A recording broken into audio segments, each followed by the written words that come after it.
At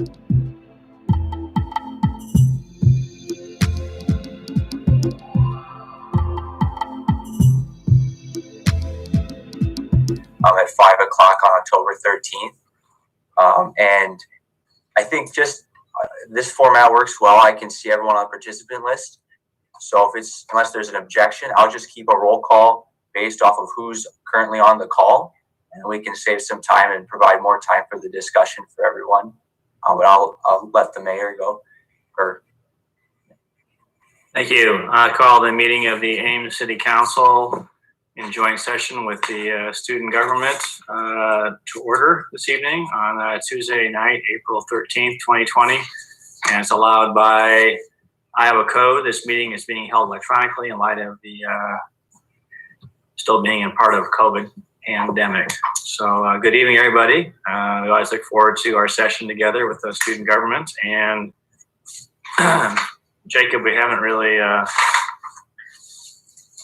rehearsed this before, so I guess it's a first for both of us doing a meeting of this size. So first of all, I think we all agree if everyone could keep their microphones muted, and then I think, as you mentioned, if everyone could, who wants to participate, raise their hand. And Jacob, I think I'll let you go ahead and you can call on those that you wish to allow them to speak, and we're not going to go ahead and let our everyone's going to be admitted as a panelist, so you can mute and unmute yourself. So we have I'm going to turn this back over to you and let you run with it, Jacob. All right. Well, thank you, Mayor, and I appreciate the opportunity to be with the city as always, and members of council for making time for us.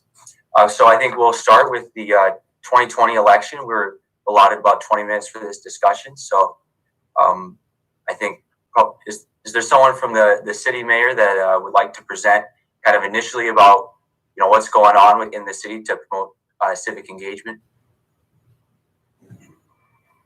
Well, as I'm sure as everyone's aware, this is really more a county ordered or organized situation. The county auditor is the one that runs the election. She's the election commissioner, not anything to do with city. There is no city elections this time around, but there certainly are county. There's I believe there's three people running for 2 seats on the county board of supervisors, and there are some other positions that are up for election at the county level.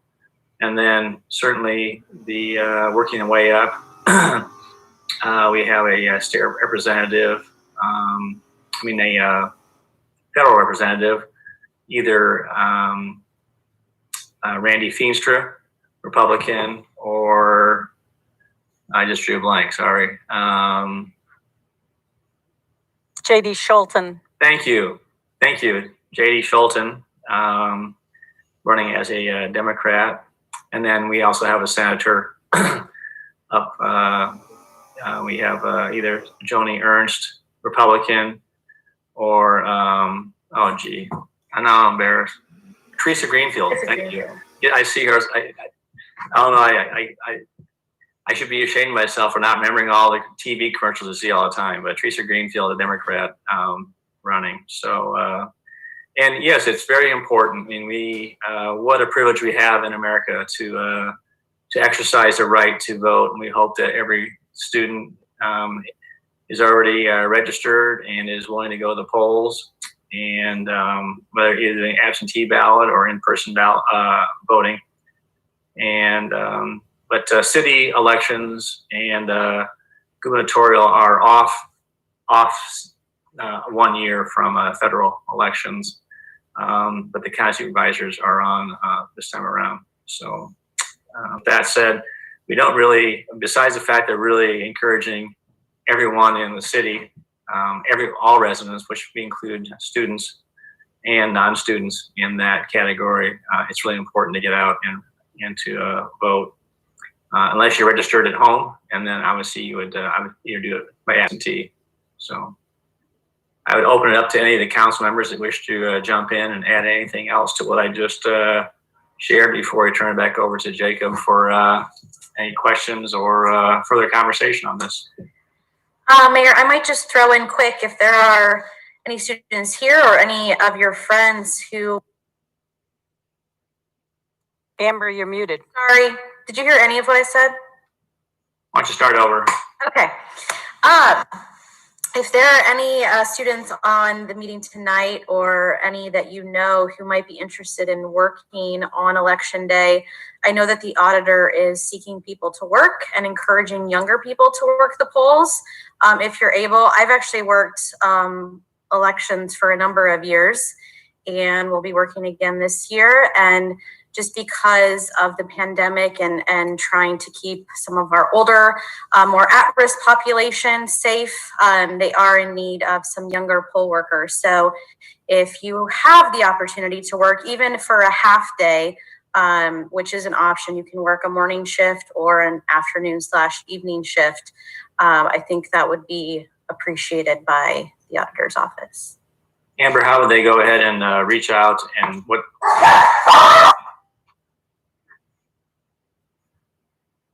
I believe there's actually a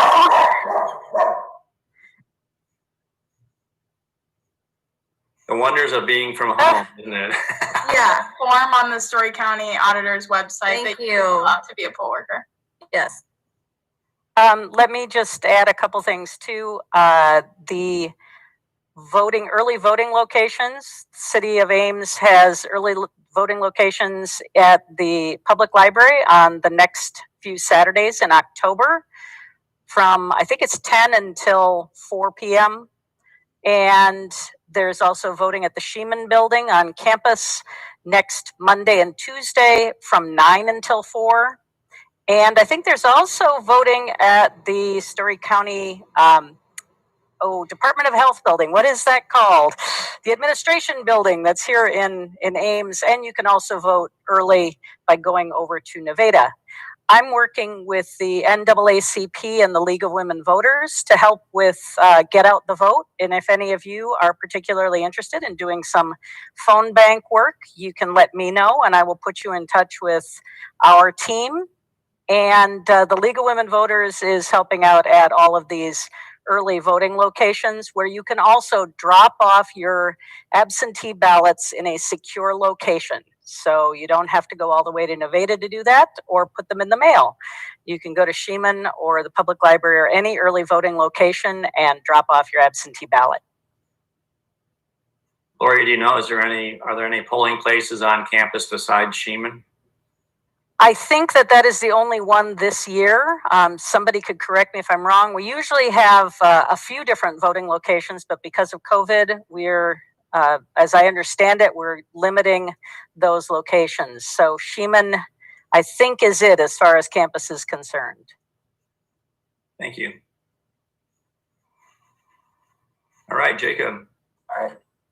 Okay, so I think, actually, first, if I could ask Senator Fahim to give an update about what is going on with campus, about our efforts with the CAT Center and student government along with other organizations.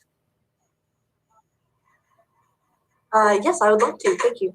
So some of the things that we've been working on recently, so Civic Engagement Committee last Thursday had a little seminar for voter information for students. So we had a pretty good turnout on that. I think it was around, someone can correct me if they remember the right number, but I think it was around 10 people came by, and so we helped those people get their voter information.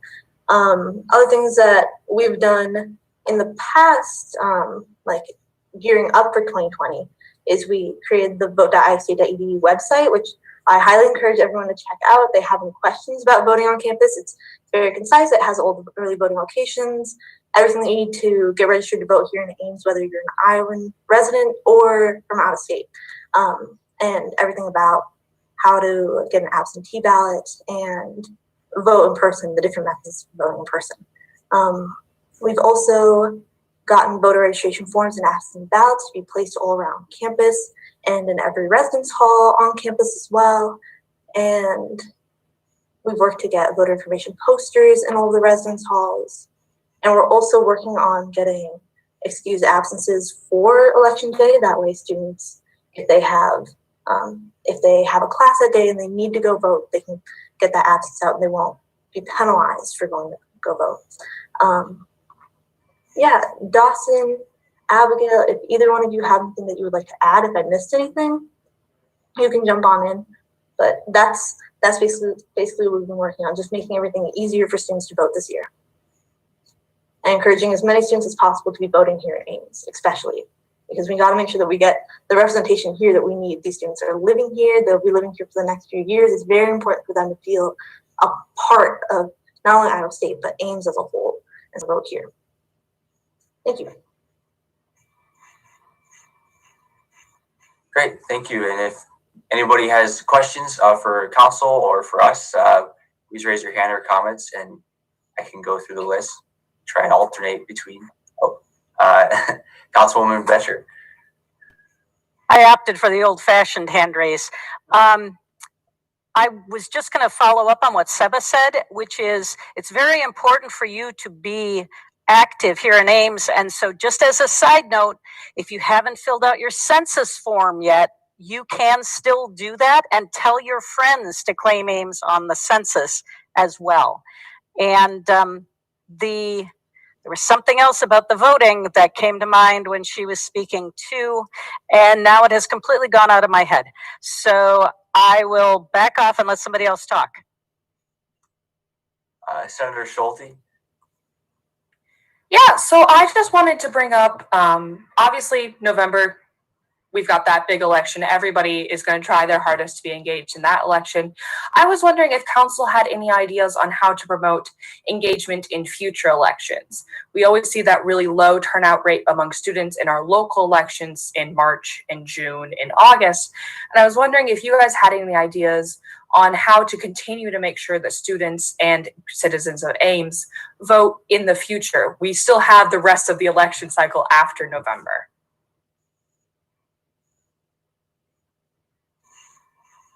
Yeah, Councilwoman Betcher again. We are continuing to work on outreach and improving our public engagement. And I would assume that part of that public engagement is going to be trying to reach students more effectively. Right now, the city is partnering with community and regional planning class to look at different methods of engagement for different populations in the community. And students are certainly one of those hard to reach populations because you're also busy with your classes and everything else. So that's something we're working on just in general, and elections are part of that. But the other thing I would say is that I think the director of the CAT Center, Karen Kodrowski, is very committed to getting students involved in voting and figuring out how to better engage the population on campus. And so I'm hoping that she's going to be reaching out to us, making suggestions, but that you all can help her by disseminating whatever information the CAT Center makes available to your committee. Thank you. I'll call on Senator Zastro. Thank you. Hi. So my internet cut out for a second, so I'm not entirely sure if this was already said. But I voted earlier at Sheeman, which was very exciting. And it was pretty busy there, and the people there said that the line that had formed had been there all day. So just make sure that if you're voting early, especially if you're voting in person at all, try and give yourself at least 45 minutes because it might take a second to get through the line. Sheeman at least was open from 9 to 4 today, and I would guess that the rest of the early voting locations are probably the same too. Mayor Haley. Sorry. Just to clarify, they all are 9 to 4, and so on Saturdays that's the Ames Public Library, and then next week, Monday and Wednesday, that's Sheeman. So that's the last 2 days for Sheeman. But how many more Saturdays is that? 1, 2, 3. There are 3 more Saturdays for Ames Public Library. So 9 to 4. All right. Now I'll ask Mayor Hala. Well, I think it's an excellent question in terms of how do you get student engagement. And I would like to say, let's broaden that out to how do we get students engaged in our community year round? because really, I think if people understand all the amazing things that are going on in the city, this has been an incredible. I joke, this has been the longest decade of my life. 2020, you know, it's been nuts, and it's been crazy for you. And we just want to thank you for being students and being part of the Iowa State community. We know it's rocked your world. We understand that, and we really do appreciate you because you're part and parcel of the vibrancy and the lifeblood of our community. And so I trust that we'll get back to some sense of being able to meet in person and be more engaged. But actually, within the last year, I think it was probably last fall, we were talking about how do we get more exposure to what's going on in the community to all the students. And I think that if we can accomplish that, that might cause people to be more interested in taking part in the the election process and having a say in what's going on from that standpoint. I know, back in the 70s, I was proud to be an Iowa State student. And back then, the side ride wasn't even in existence at that point in time. And you were lucky if you had a car. So we were really on campus most of the time. We're in campus town. So I understand it's very hard at times to really get out and be part and parcel of the community. Now you have more mobility in all the off-campus housing. So we would love to engage, and I'm not sure tonight is necessarily the venue to do that. But maybe we could have another meeting that wouldn't even coincide with our biannual meeting or semi-annual meeting. But one that we just would brainstorm, how can we really help get the message out? And we know that a lot of students are engaged in the Ames community, and we do appreciate that. But we'd love to have more and more take advantage of what we have to offer and contribute. But I think that absent that, it becomes more difficult when you're just not aware of what's really going on in the community to really want to have a say, so to speak, or participate in that. But I would love to hear Councilmember Junks and also Nicole's thoughts too, as a student serving on the council. Well, Councilwoman Junkie, you had your hand raised anyway, so I'll let you take it first. Yeah, thank you. I just wanted to thank the Civic Engagement Committee for all the work that they've been doing to really provide a lot of resources to students, especially having that new vote.ia state website. I think that's a great resource for students and coming up with creative sorts of programming to help people. But from my experience, what helps students get involved in elections is really voter contact and being able to talk to students about the election, or give them something physical. Like if the Civic Engagement Committee was interested in putting flyers on all of the dorm doors, I think that's really effective. The easier you can make it for students to vote, the more resources they're provided, the better things will go. And I think that's how community engagement is done best, when you go to the people that you represent and help them instead of always having people come to you. So that's just kind of my perspective on helping people get involved in the community and voting. But I think everything that you've done so far is really great, and will make it a lot more accessible for students to vote this year and in the future.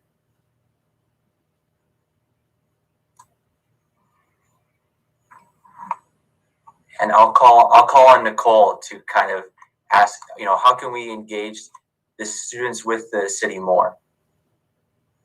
So I think a lot of students feel like Iowa State's campus is like a little city inside of Ames. Ames is a larger city, because there's a lot of stuff on campus that we really don't need to go into Ames for. But I think that, like for me, I know when I got here at Iowa State, Ames is a really big town compared to where I'm from personally.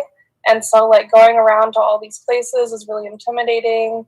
I didn't know necessarily like what the rules of Ames were, or like how like what all the Ames has to offer. I really don't still know completely 100% of all the different places to go in Ames and all the different things to do and all, things like that.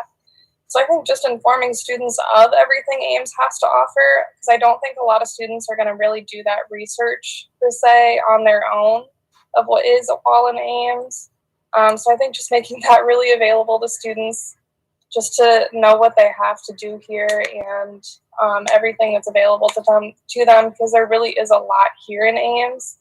There's a lot to do. There's a lot of really amazing things to go see. But I just don't think students really know about them necessarily.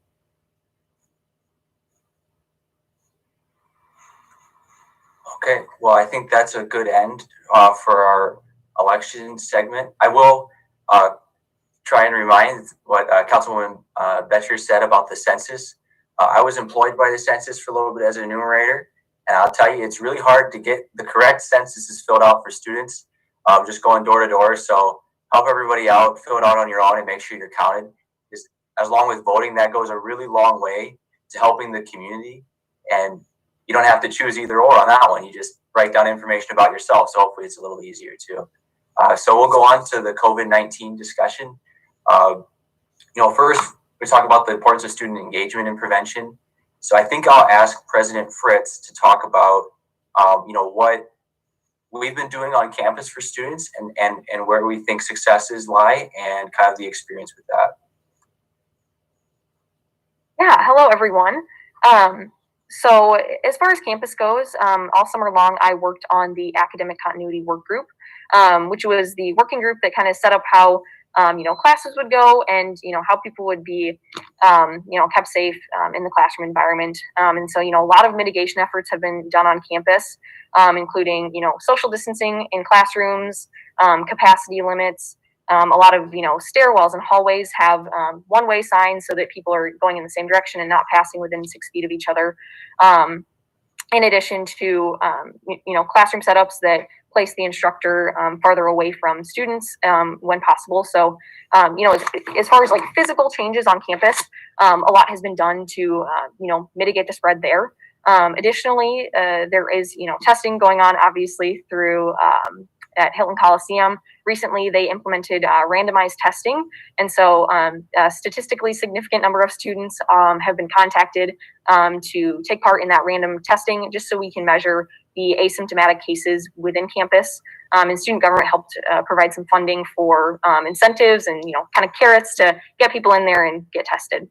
So I guess, does anyone have any general questions about, what Iowa State has done and what student government's involvement has been? Or I'd also love to hear from maybe a member of council about the efforts that Ames has taken to kind of set the discussion up. Anyone? Well, I'd be happy to start it off. And first of all, I just want to say how impressed I have been with the communication collaboration between Iowa State and the city of Ames. It kind of gives me goosebumps, but Dr. Winterstein, our city manager, Steve Shanker, and Elliott Kane, Chief Michael Newton, Aaron Baldwin, Mike Norton, the council, and I have had multiple Zoom meetings talking about, we were brought in early on when they were talking about doing the Cyclone Cares initiative, and we talked about how can we partner and get that out. And so we brought that back to council and we approved investing money, in that. Our public information officer, Susan Guiazda, has done an outstanding job of kind of taking the lead and working with partners in the community. And partners include the Chamber of Commerce, who has really worked very hard to get that message out to the businesses. The school district also has embraced it. The county has embraced it. And so that has been, I think, an amazing team building exercise, as well as working together.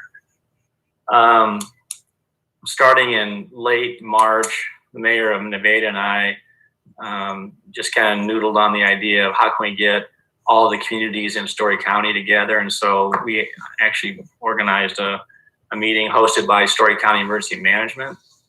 and we have met every Thursday night until up to last Thursday night on a weekly basis from 7 to 8 o'clock. Gotten updates from the chamber, from the different mayors around in Story County, the Story County Board of Supervisors, and Iowa State, Public Health, and to try and understand, what's going on, tracking the numbers, impacts on businesses, what Iowa State is doing. And so there has been a very intentional process of endeavoring to get information out to the public from on websites, posting the posters. In Iowa State, you may or may not be aware, but they are very, very protective of their logo and their brand. But they actually allowed all the different entities to use the logo and the PSI image on there, and they co-branded with that. And that's no small permission, being granted, because things can go awry. So that was it's been very encouraging. Our police department, I know that our police chief and Chief Newton have been in very frequent contact talking about large, group gatherings. We could probably spend half the evening talking about face coverings and, that whole discussion that we went through. But we have really tried to work hard to walk hand in hand with Iowa State. And actually, part of the face covering impetus was through a conversation with Dr. Winterstein and trying to send a consistent message when you're on campus and off campus. The same expectations, exist. We all knew that 801 day was going to be coming. We actually anticipated that there probably was going to be some, case counts that are going to go up. What I look at a lot is what's the hospitalization occupancy and how people are on ventilators. And we've been very, very fortunate in Story County. We've had very, very low occupancy. We've been running between 4 to 5 people in beds to maybe 11 or 12. And sometimes there's no one even in ICU, or there's only one person on ventilator. And it's very rare that we have a college student that is in the hospital. And most of our desks are for those the high risk and long-term care facilities. But I'll sing the praises all day long of the way that our community has worked together. And I include students in there too. I know it's, and there's a variety of opinions. Boy, if you want to have entertaining TV watching, you tuned into our council meeting when we talked about face coverings. There are people that are passionate on both sides. With that said, council was very much, in favor of seeing something being done. And we believe that there has been some definite adoption of that. It's a lot more noticeable in the community. But going forward, that's going to be a big, we need to keep that under control. I have a sister-in-law who's an ER doc, and she is very, very, not here in Iowa, but in Michigan. She's very concerned about the fall and the winter coming up and the fact of the resurgence, of that. So we have to be vigilant. I know we're getting all burned out. We have to remain vigilant and keep getting that message out, and just following the 4 tenets that Cyclone Cares has been put out. So there's been just an awful lot of communication. It's going to continue going forward. And I will also I'll close with this, is that we do not have any influence with the governor. She's the one who made the decision on closing the bars and then reopening the bars. I reached out to her on multiple occasions to try and get some information and get some direction on face covering, and she would not return emails or phone calls. That's not meant to be critical of her. It's just more or less she's just not responding to. And I've talked to other mayors, and they've had the same experience. So we've kind of had to go alone, make decisions that may go a little bit against what she believes is her prerogative. But we need to keep on doing what we're doing. And I really hope that we can keep the bars and the breweries and distilleries and keep all those open in Story County. It's just people have to understand that the city is very serious about seeing that the social distancing and the governor's proclamations are being followed. When you get into bars, it may seem odd, but you're supposed to have social distancing, a seat for every patron. That's what the governor's proclamation says. And our local law enforcement has been asked to make sure that they do spot checks and make sure that's being followed. And we hope that through through cooperation on both with the bar owners, managers, and also with those who are the bar patrons. And it's not, I want to be clear, this isn't just a student situation, okay? You may think that we're looking at it's just the students. There are bars that are certainly frequented by people that are not students. They have the same expectations and requirements. So it's not just singling out those who are 18 to 22, 23, 24. Well, actually, I couldn't say 18. You shouldn't be in there anyway. But anyway, the point being is that it's anyone who's patronizing that. So, and it's interesting when they close it in Story County. I'll just share this. We had some surrounding communities that were not very happy. Story City was very upset that the bars got closed in Story County because there's very few students that go up to Story City to frequent, the bars. Same for Nevada, and some of those are the only place to get, it's the only restaurant in town, and they were closed, and so it had a big impact on their finances. But anyway, I'm gonna go ahead and cease my comments, and I'll open it up to anyone on the council that may wish to add, in terms of student engagement and communication and our relationship with Iowa State. Mayor, can I just add something? I heard from one of my constituents yesterday asking that I please beg student government to get the word out that large parties with no face coverings are very disconcerting to neighbors. And this was not a neighbor who was complaining that there was a party. She's used to having large parties nearby. But because of the city mask mandate, any large gathering should be held with at least 6 feet of separation between the participants. And this was just a giant gathering of people with no face coverings and no social distancing whatsoever. So she said, please ask the student government if they can do what they can to get the word out that if you have a party, you need to observe social distancing and or wear masks if you can figure out how to drink with one on.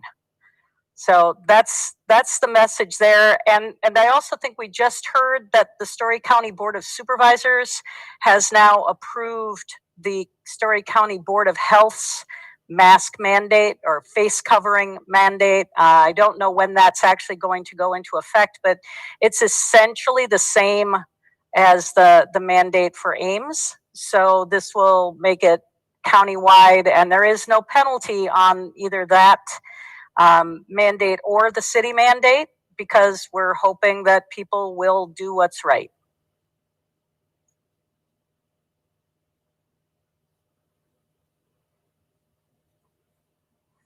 Thank you, Mayor and Councilwoman. Is there any further comments on the collaboration between the city or questions for any of the members of council?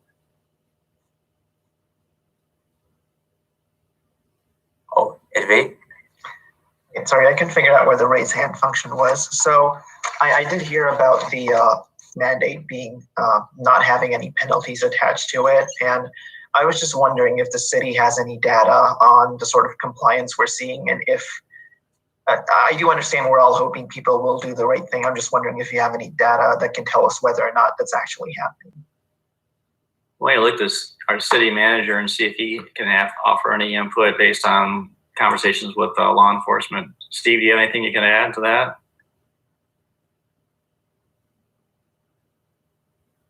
Well, I don't think we're doing any surveying. It's all anecdotal. But I think if you look around town, I'd say overwhelmingly people are certainly abiding by the mask ordinance. So we've been very pleased with that. The amount of complaints coming in the police department has certainly lessened. So I think we're pretty happy about people's compliance with that particular requirement.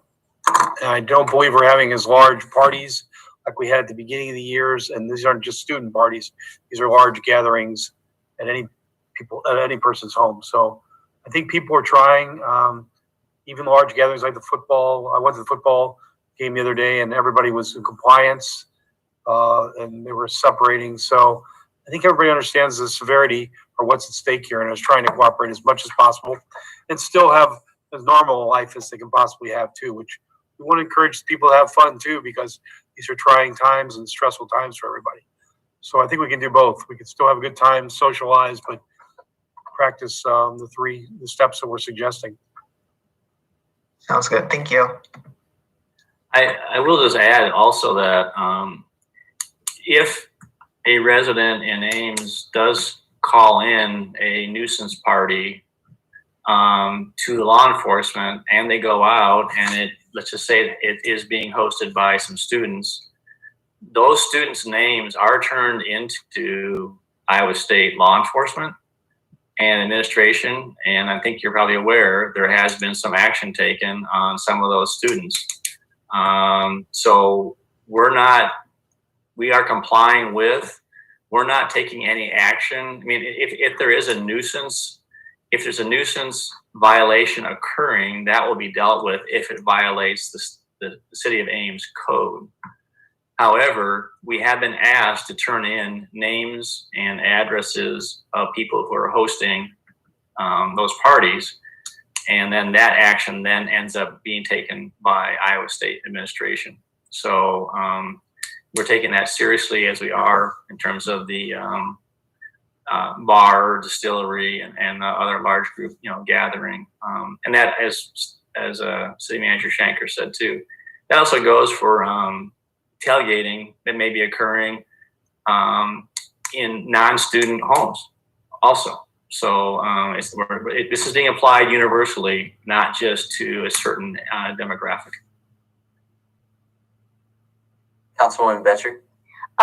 Regarding the data, I'm on the Ames Convention and Visitors Bureau, and we are not collecting data on mask wearing, but the hoteliers who are on that board and the merchants that are on that board have said that they are very happy that there is a mandate in place, because it allows them to blame the city when people complain about wearing their masks. So it takes some pressure off of our hoteliers and our business owners if they can simply say the city has put this mandate in place. Thank you.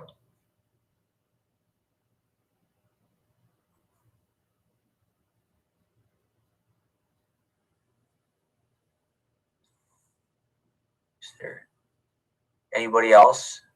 Otherwise, we can start open forum.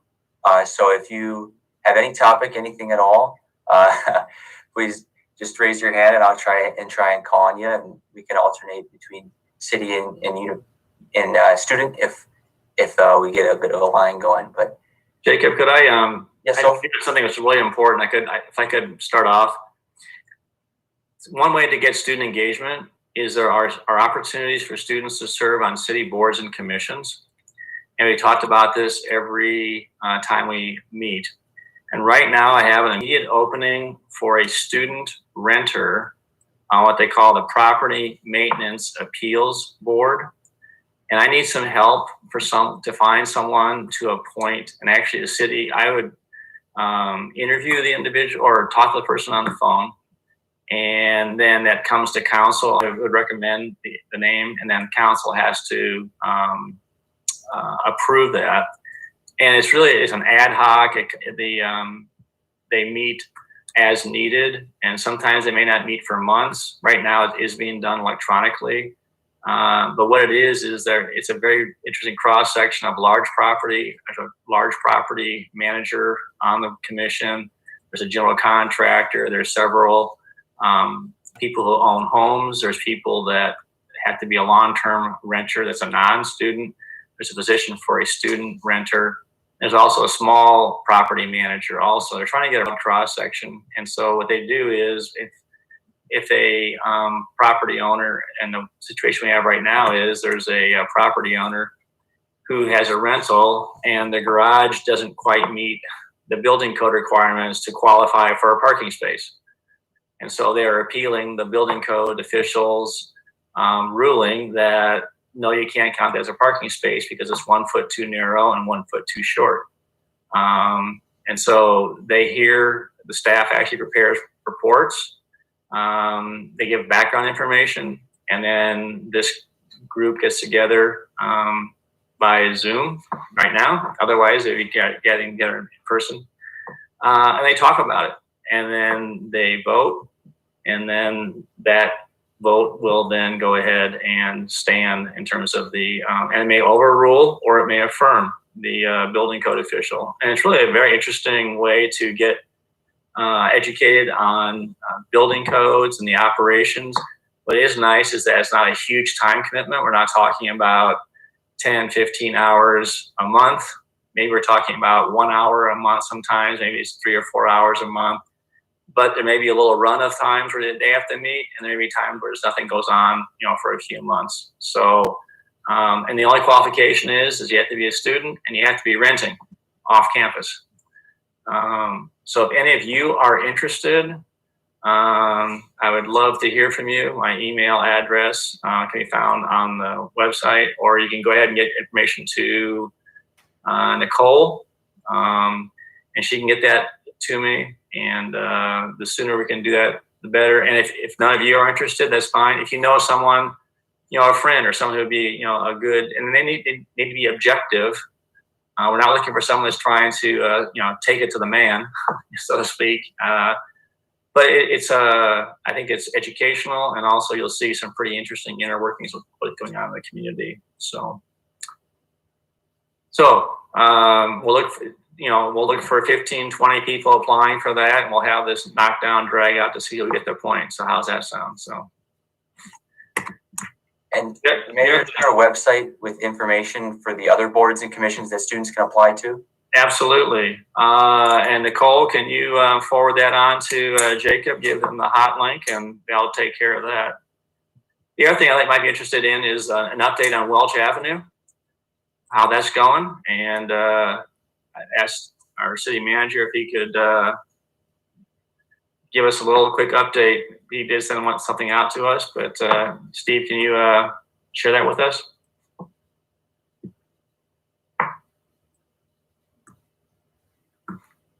I don't have it in front of me, but the short story is we're continuing to work on it. It's October, and we hope to have it finished by November. So by next month, we hope to have it completed. Got a little more work to do on it. I can read off what you did. We had a staff member actually. In front of me. Yeah. What's that? I didn't have it in front of me. I'm sorry. Okay, that's all right. You surprised me on that one. All right. Well, that's my job to go ahead and try and surprise the city manager. So, most recent information: there's 9 tree trenches that will actually be treating stormwater quality. They're under construction, and that should actually be done by the end of this week. The contractor is currently working on phase 5, which is water main, sanitary sewer, and storm sewer, which are completed, and they should be paving the week of October 26th in front of the fire station. And then they're also working on additional paving. And then once the roadway pavement's done, sidewalks will be paved, and the overall completion is closer to the end of November. And knowing that you all will be leaving Ames before Thanksgiving or at the end of that, when you come back, it should be all done, and you'll have a nice new fresh look there on Welch Avenue from Lincoln Way to Chamberlain. So, and we know that those businesses would appreciate everyone patronizing them, because they've had some pretty rough go of it with it being all torn up. So with that, I'll let others who wish to bring items to open forum. I just have a quick question. On the committees, you might have said this already and I may have missed it, but when does the application close? This application is open until we get someone appointed, and it's actually what happened was we had an opening came up because someone's term expired, and I hadn't found somebody, and then COVID hit, and it just kind of it was all hands on deck dealing with COVID, and it's actually my bad for not having been more aggressive. And I reached out to Nicole last week, said I'd love to try and find someone, and she couldn't think of anybody, but she said this would be a great forum to bring it up, and she's right, to get maximum coverage.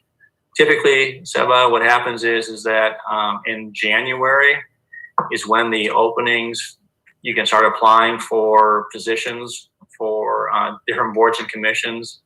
And then usually the cutoff is in early February for the applications. And then they go through and review the different applications. And then they get brought to council usually late February, early March for affirmation. And then by late March, we have an orientation session with the new new board and commission members. And then typically their terms start on April 1 of the year. And there are a number of them that have 1-year terms, specifically so that we can have a student who may not, who may apply, and they maybe, let's say they're going to be a junior next year. Well, they can be on for the year. And then their term would end on, March 31st of the year they're going to graduate. So might give them the opportunity from that standpoint. But we love to have students participate. We've had some very, excellent ones on Parks and Recreation. Has been very, beneficial. This is one of them, and there's several others that we would value their input. Okay. Thank you. I'll go to Senator Debate. Hello again. I had a couple of questions about city projects. So I remember last year when we had this meeting, we talked about the extension of Grand Avenue, and I think it's a good idea in that it would help remove traffic from South Duff during rush hour. So I was just wondering where that project was at. Well, it's actively under construction, right, and it's anticipated that those, hopefully by this time next year, is that right, Steve? We'll be driving on it? Hope so. We've got a big bridge to build yet, but it's a straight shot, so you can look down from the north there on South 3rd, 4th, and you can see it coming out at South 16th Street. So it's going along very well. It's a big project, about $18 million project. So I think it's about a year away, or next year, yes. Also, the bike path that goes from just south of Hy-Vee, that goes all the way to Research Park, will be paved. That's right. So that's going to be really exciting. We just approved that contract, council approved the contract within the last month and a half to complete the segment from South 16th out to the Research Park. So right now it's a granular trail behind VetMed, yes. And it'll be all paved. So it's going to be a wonderful connection. And another thing, I know we also talked about the intersection of Mortensen and State, and I noticed there's traffic lights there now. So I just wanted to say thank you, or I'm not sure if the city actually is responsible for that now to come to think of it, but that's great. And I had a question about the area with US 30 and South Dakota. I noticed there's traffic lights there now. Could someone give any insights into traffic flow? And because anecdotally from what I've been hearing, that's actually been slowing things down. I don't think we have any data on it, but the data was there before that there was a need for a light there to create gaps so people could come and go off it was backing up onto the highway. So we had to control the traffic more. So I think it's been successful in that regard. Do you think slowing it down is a good thing or a bad thing? What was the comment?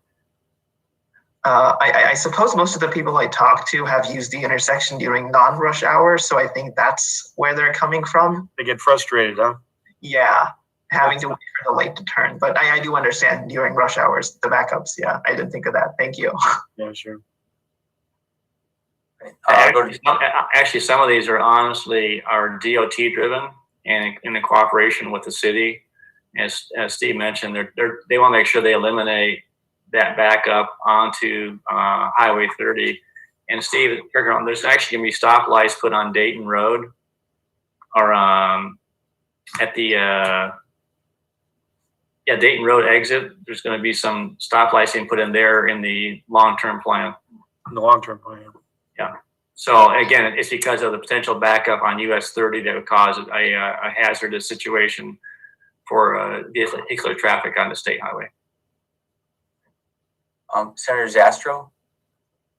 Yeah, I have a similar question about an update. So I know that the trail from Oakland Avenue to McCarthy Lee Park, the bridge has been out for a while. I was just wondering what the schedule is for that getting fixed and what other projects going on around McCarthy Lee Park are, because I've noticed some trails out around there too. I think the council just approved that. There was a delay on that because we were waiting for federal funding because it was washed out during a flood. We waited a long time, and actually, I think we only received about $30,000, and the total project was over $200,000. In retrospect, we might not have waited so long. So I think it was fairly recently the council approved that contract to move ahead with that project. Awesome, thank you. Yeah, no, that was just my question. I can add on that one. It turns out I was just down at the missing bridge right before this meeting. There is some construction equipment down there, and the last I heard, it was aimed to be complete in November. I think that's what I heard. Yeah, you're correct, David. This is Keith Abraham. Oh, so with that, the plan right now, we're still waiting for some information from FEMA because we might get some additional funding, from them. But the goal is to have the project. So Henkel Construction has been awarded the contract. They have moved some equipment in place. We're hoping that they can get started, hopefully by the end of this month. And the target date is November 30th. So that's what the bridge. And then one of the things that we're going to do additionally is from the parking lot to the bridge on the McCarthy Lee side, we will be blacktopping or asphalting, that little stretch, to kind of make that a little bit better. And then the last thing, some of the other information that you're asking about, potentially other projects. So if you go to McCarthy Lee and you go west, which ties into Munn Woods, there is a project that's been going on for a while to kind of upgrade the sanitary sewer in Munn Woods and McCarthy Lee, and what they're doing is to get all the equipment in. If you've noticed that there are access roads that have been put in that are graveled. Those eventually, and that's because of the heavy equipment that they had to get in to take a look at the sewers and then to repair them. What they'll do is that will be covered with mulch, and then eventually the undergrowth or the understory will start encroaching on that, and those paths will become narrower over time with some of the growth. So those access roads will stay, because in the future, if something happens to sanitary sewer, we will need to bring heavy equipment in to get to those areas. And then one of the things that we'll be doing as well is we'll be installing some stepping stones that will cross over from Munn Woods to McCarthy Lee. So you'll be kind of on the south side of the creek when you're in Munn Woods.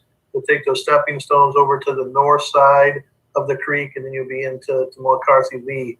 And the whole idea of that is to make a continuous path on city property, because there are a number of individuals that walk and go on the private property, and we do have some concerns from property owners about that happening. So those are some other things that are happening in that area as well. Awesome, thank you. That's exactly what I was asking about. I'm glad to know what that is. Thank you. Yeah, you're welcome. Well, I think I'll cut off our open forum because I want to leave time for members of council to each, if you would like to say something about student engagement and that sort of thing of involving. So I'll just let you guys go in the order you want to go with the last couple of minutes we have here. All right, I'll go ahead and we'll start. Tim, go ahead. Yeah, I was curious what the students' perception of ridership of SciRide is doing. Thankfully, we received some pretty substantial federal funds to help us get over the hump with respect to the impacts that COVID has had on SciRide. But I'm curious if, as you're riding the buses, are you seeing people riding the bus as much as they were last year? So I can go ahead and answer that as I'm a student member of the board. So the numbers say that it's about 40% of what it was in previous years, but I think riding the bus, it feels like a lot less. I think those 40% are pretty concentrated on the commuter lot or the kind of the heavy routes that we're on anyway. For some of the more discretionary routes that people walking or taking the bus, I think that some of the smaller routes, you see that drop off a lot more. And it feels like a lot more than just 60% of people are missing. So this may require, depending on the level of ongoing federal funds, this may be a topic where our two bodies are going to have to continue to dialogue about the funding of SciRide. So we hope that over time the ridership will rebound and we'll continue to have a very robust SciRide. But that's a topic that's important to us, and I'm watching. So thanks. I think we'll look to the transit board to do that heavy lifting on that to begin with, and then hopefully come back to, if need be, come back to us. So, Bronwyn. Yeah, nothing specific. Just wanted to say thank you for. I always appreciate these joint meetings, and definitely hearing the input and learning some things too. So appreciate that, and feel free to reach out too if any of you ever want to, or if you hear of people, students who have concerns about a city topic. I would just really encourage them to reach out, email or phone call. Our info's all on the city website, really easy to find. So definitely steer them our direction if you hear of students who have input on city topics, because it is important that we listen to that, and it helps the engagement from their part too. So thank you. Amber? Yeah, I was just going to say some of what Bronwyn said. So just thank you to all for your leadership on campus and helping us make those connections with the student body. And I also typically, when we present in front of groups, kind of get on my soapbox about engagement and reaching out to the council. And so I appreciate Bronwyn's comments, and there are lots of ways to engage with all of us, whether that is through email or phone. I'm a big fan of Twitter. So you can find me there, and everyone else is readily available as well. Rachel? Yeah, I just appreciate always meeting with students and hearing what they have to say about a lot of important topics. And yeah, would like to continue the conversation about how we can better involve Iowa State students in our community. But thanks. David? I'll just add that those of you who actually visit your professor's office hours will know how delighted they are when people show up wanting to talk about things that they love to do. So just keep that in mind. Most of the people associated with the city would also like to talk to you about things having to do with the city. And often we won't know the answer right away, but we might be able to find out, and it's always fun to talk. So thanks. Gloria? Ditto on what everybody else said, but I want to throw in a thank you to Senator Zastro for being involved. He helped out the International Town and Gown Association by being part of a webinar series that was talking about the student perspective on COVID-19 and the experience that you are all having these days. And I heard nothing but glowing compliments for how he represented Iowa State. So thank you very much, Senator Zastro from the International Town and Gown Association and from the University Communities Council, the National League of Cities, which I chair. That's all I've got. How do you know it's him? He's got headphones and a mask, and are you sure it's not somebody else actually behind those? I don't think it doesn't matter, Mayor, because if he's not here to hear the glowing praise, the others who are here can share it with him. said. And I think I agree with echo everyone else. Oh, sorry, Nicole, ex officio. Yeah, I think it's just really important for students to be engaged. Like I said before, I really encourage, especially during times of COVID, get out in Ames during your free time and see what it has to offer. There's a lot of stuff to do here, a lot of places to see, a lot of really cool shops to go into and look at. So yeah, just like get out and see what Ames has to offer. It's a pretty great place. The one note that I took down that I think bears further in conversation on our part, that is city side, is how can we help better inform students on what Ames does offer, building off of what ex officio Whitlock shared. When they come to the community, we try and do that through the Welcome Fest. Obviously, that was kind of a bust, this year, but I think it warrants. We're always looking to do better. We're always looking to look for areas where we can improve. And so, don't know what that looks like, but I think it's a good opportunity to think through that and what can we do to help you understand what all Ames does offer and how can you get there and enjoy it. So anyway, we do appreciate the willingness to meet twice a year and appreciate the flexibility of doing it. I know we're having a hard time making it work. I think you have a different schedule this year, and so to do it then the before our council meeting is very, very beneficial and very helpful. Thank you. Well, thank you, Mayor. Thank you, all of council. I'll adjourn our working meeting, and I'll look forward to connecting throughout the year and again in the spring for another meeting like this. So thank you. Good. I entertain a motion to adjourn this portion of the meeting. Move we adjourn. Moved by Betcher. We are adjourned. Thank you. Thank you.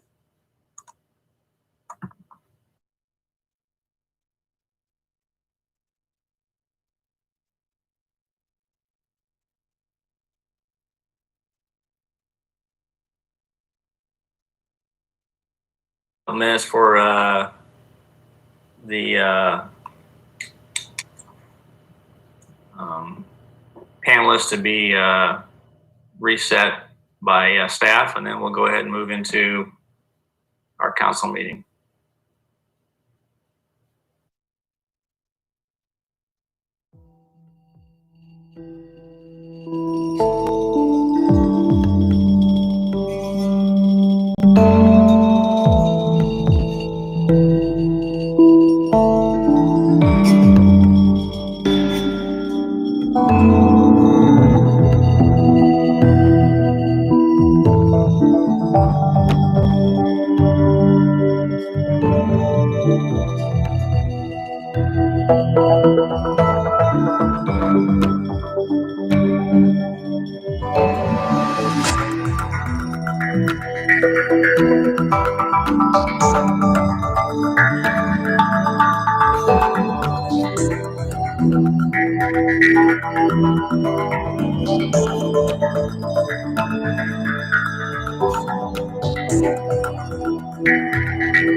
Everyone is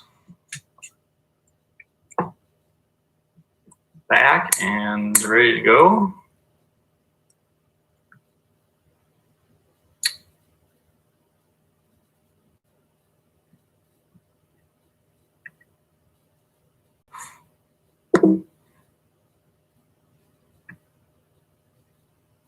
Amy, are you on? Yep, I see you now. All right, good. Make sure we had a recording secretary available. So, all right, good evening. I'm going to call the regular meeting of the Ames City Council for Tuesday night, October 13th to order. And due to the COVID-19 pandemic, which is ongoing, as allowed by Iowa Code, the meeting is being conducted electronically.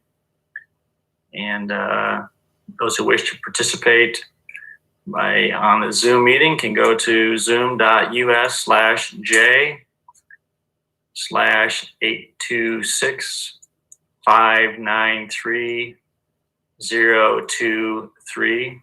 We also have a toll-free number, 1-888-475-4499, and you have to enter the meeting ID number, which is 826-593-023, and other details can be found on the agenda online.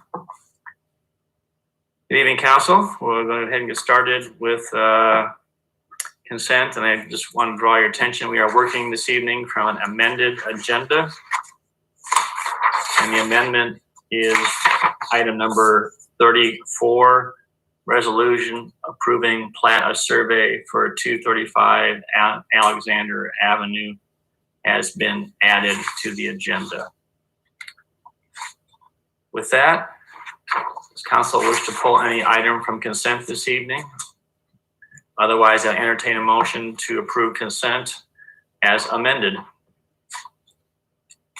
Move consent as amended. Fetcher? Second. Junk, seconded. Roll call, please. Fetcher, Aye. Garten, Aye. Junk, Aye. Corriere, Aye. Martin. Aye. Beatty Hansen. Aye. Okay. Next on the agenda is public forum. This is a time set aside for comments from the public on topics of city business other than items listed on the agenda. As mentioned on the agenda, items that council will not take any action on comments at the meeting due to the open meeting law. While we welcome comments from the public. However, it's not appropriate to use any profane, obscene, or slanderous language or making any personal attacks on staff or elected officials.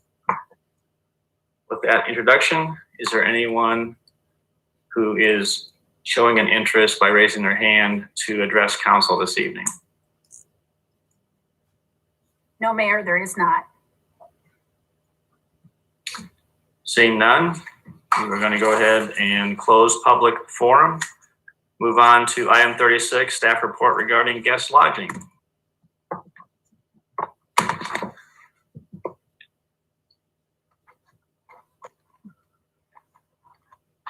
Good evening, City Council. So unfortunately, we're back to you tonight to seek guidance after the state of Iowa has intervened and imposed statewide standards regarding short-term rentals. The terminology that we use in Ames was guest lodging, which was to distinguish the act of renting your house to guests on an intermittent basis compared to what we call rental properties, which were subject to the rental code and intended for long-term occupation probably throughout the year, or at least for more than 1 month at a time. So based on the state's actions, we have very limited choices on what to do. They did say that although you cannot individually have standards for short-term rentals, you can subject them to the same expectations and standards you would apply to other similar residential properties. So in review of this with our city attorney's office, we do believe that the rental code would still apply to short-term rentals. And in fact, that's the default that we have in our code right now.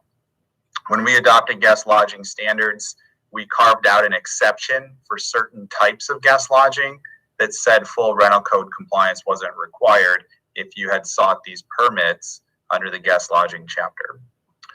So really tonight what we're asking for, and we focus this in on essentially the one kind of outstanding question, which is for an owner-occupied home, does the city want to default to the current code, which would mean anyone that has more than a roomer in an owner-occupied home would need to be registered as a rental property and subject to the rental code.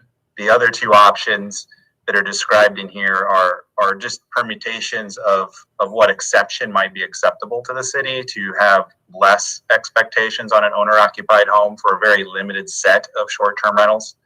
The option 2 describes really kind of how we have the roomer definition now, setting up a very specific definition that says if you meet that, then you're just not subject to the code. The example that we gave was maybe saying that maybe 1 bedroom in a home may be used for up to 2 adults, and that's essentially kind of the roomer functionality, but expanded to address maybe that a couple might be part of a short-term rental stay rather than just 1 individual.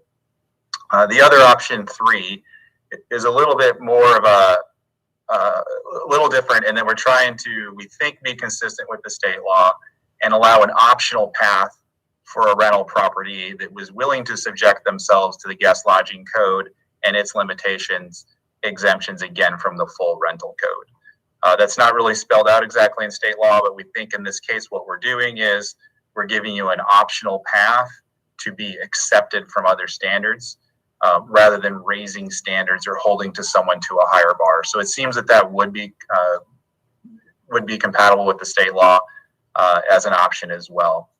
So what we're really asking for direction tonight from council is really that one issue of about owner-occupied homes and how we want to fit them into the regulatory structure.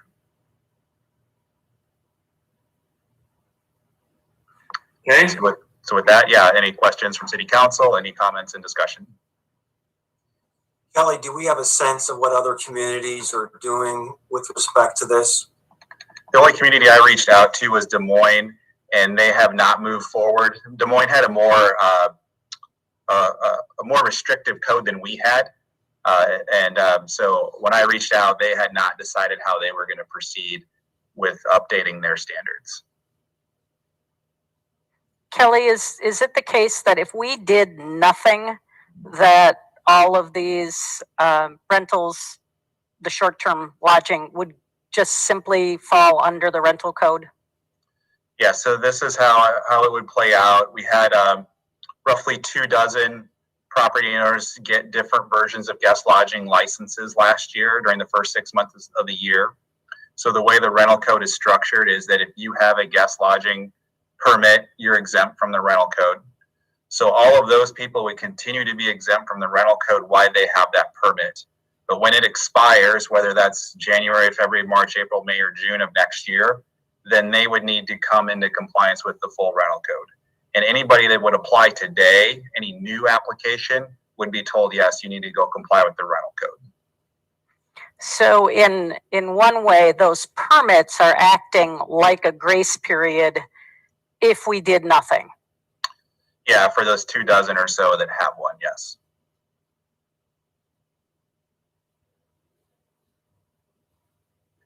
And that would also include complying with all parking requirements?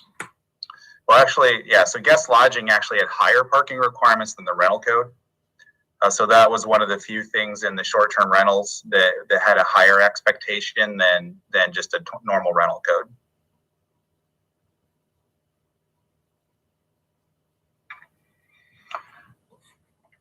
David? Thank you. I'm interested in option 3. This is the one where we allow property owners to voluntarily adopt a different set of rules that exempt them from the full-on rental code. And I guess I have 2 questions about it. Generally, I'm worried about this just from a legal point of view, whether it hits the mark that is set by the state law change. So I'd like to ask the city attorney just to state clearly that to us so that it's on the record. And then as sort of a follow-up to that question, I'm trying to imagine what happens if someone opts into the lesser requirements under option 3 and then has people living in their property and just doesn't make them leave after 30 days and then operates it as an ordinary rental property. Well, that would be in violation of what they agreed to do. But if the city went after them at that point, how would that not be going after someone for operating or for not operating a short-term rental? I guess that's what I'm worried about. So, Mark, if you could sort of address the legal questions vaguely in that territory, that would help me out. Yeah, okay, sure. In terms of your first question, as I understood it, that if it's, the question is whether it's okay to have sort of this exemption from the rental code under the new state law, and I think the answer is clearly yes on that, because we're actually, making it easier for them rather than trying to restrict them in some way. So, and the second question, I'm sorry, but could you repeat it? Yeah, it didn't come out very well, but I'm concerned that if someone were to opt into the guest lodging type requirements and then not uphold their part of the deal. In other words, they just decide, well, I'm going to let people stay longer than 30 days, whatever. My fear is that if the city comes after them for doing that, isn't that in effect the city creating regulations that only apply to short-term rentals? Um, And if you don't understand the question, maybe it's crazy, and the answer is no. So that's. I understand the question. I'm looking back at the legislative language here to.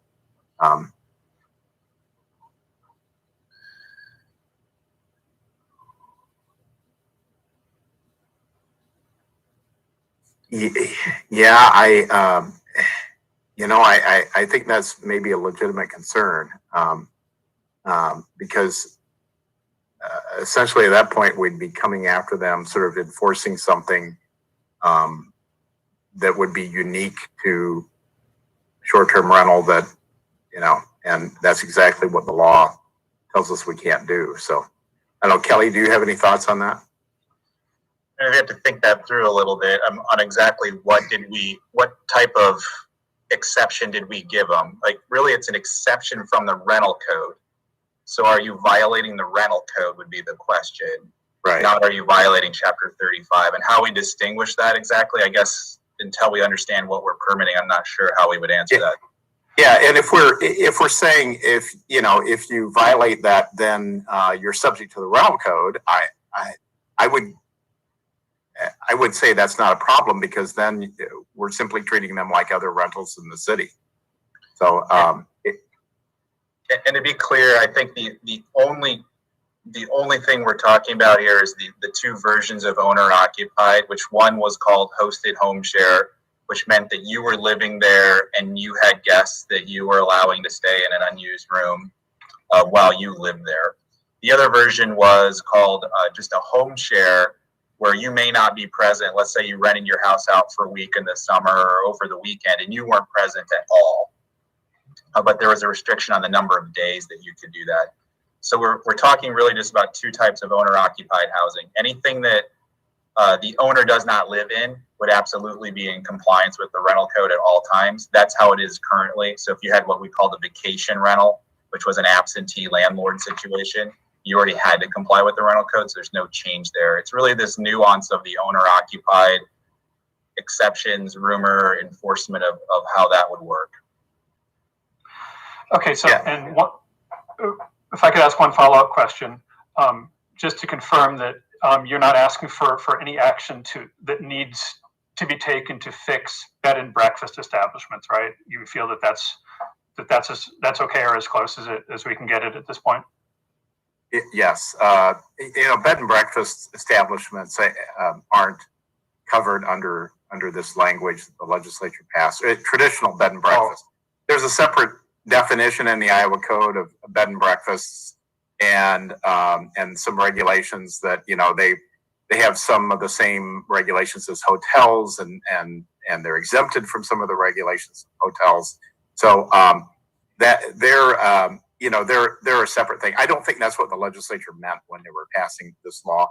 And the fact that we've got this other definition out there and they didn't reference that other definition would tell me that they were thinking of something different when they were thinking of these Airbnb type places when they passed this law.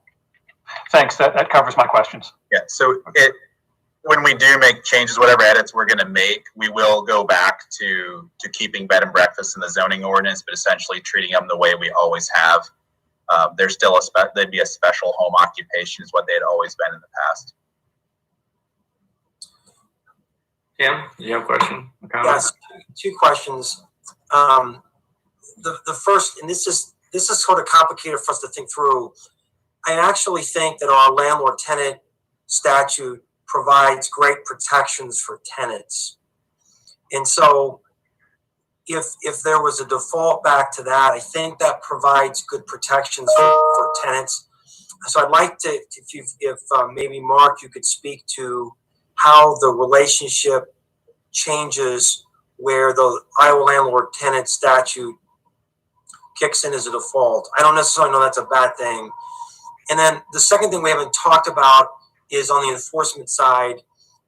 Sarah isn't on the line tonight, I don't think, but I'm just curious, are there factors that we should be considering from the staff's perspective on enforcement? Well, Tim, in terms of the landlord-tenant law, I know that addresses, typical tenants. I don't think the people that are staying in an Airbnb or short-term rental are tenants under that statute. I'd have to look at that and think about it, but I really think that's landlord-tenant law is addressing long-term residential situation. So I don't think that's really going to impact what we do here. I'd have to take a look at that statute again and think about that, and I can certainly do that before we proceed to drafting anything. In terms of enforcement, since we've already adopted all these different standards and rules, I don't think enforcement changes. If anything, Airbnb was considered easier to police because you're knowingly advertising what you're doing. So I don't think if we carve out an exception for somebody from the rental code, I think the code enforcement issue is if it is only really truly if it becomes a loophole to a regular rental property getting licensed. And as we've talked about this, it's going to be that narrow swath of owner-occupied is the only exception we're talking about. But there's always going to be some possible loophole there if we exempt them. It's always possible. Great, thank you. Tim, just to follow up on your question, and maybe this is more of an observation than a question for Mark, but while that landlord-tenant law maybe doesn't apply, we've always said that our rental housing code was designed to protect those who are renting from safety issues that arise in those rental properties. And so one of the biggest arguments for having a rental code in the first place is to keep the renters safe. We as owner occupiers of a home can make those decisions on our own about how safe we want to be. And maybe we say, okay, the same is true of renters, but I don't think we make that same claim with our rental housing code. We step in as the city to say, this is what needs to be done to keep those people who are renting safe, right? Right, I'd agree with that.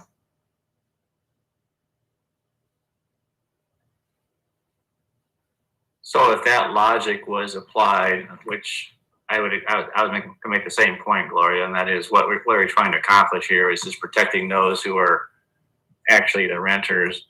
It would just be, is it possible, Kelly, that only the hosted home share could be carved out and then everything else, or hosted home share and only hosted home share, where you actually have the owner has to be present.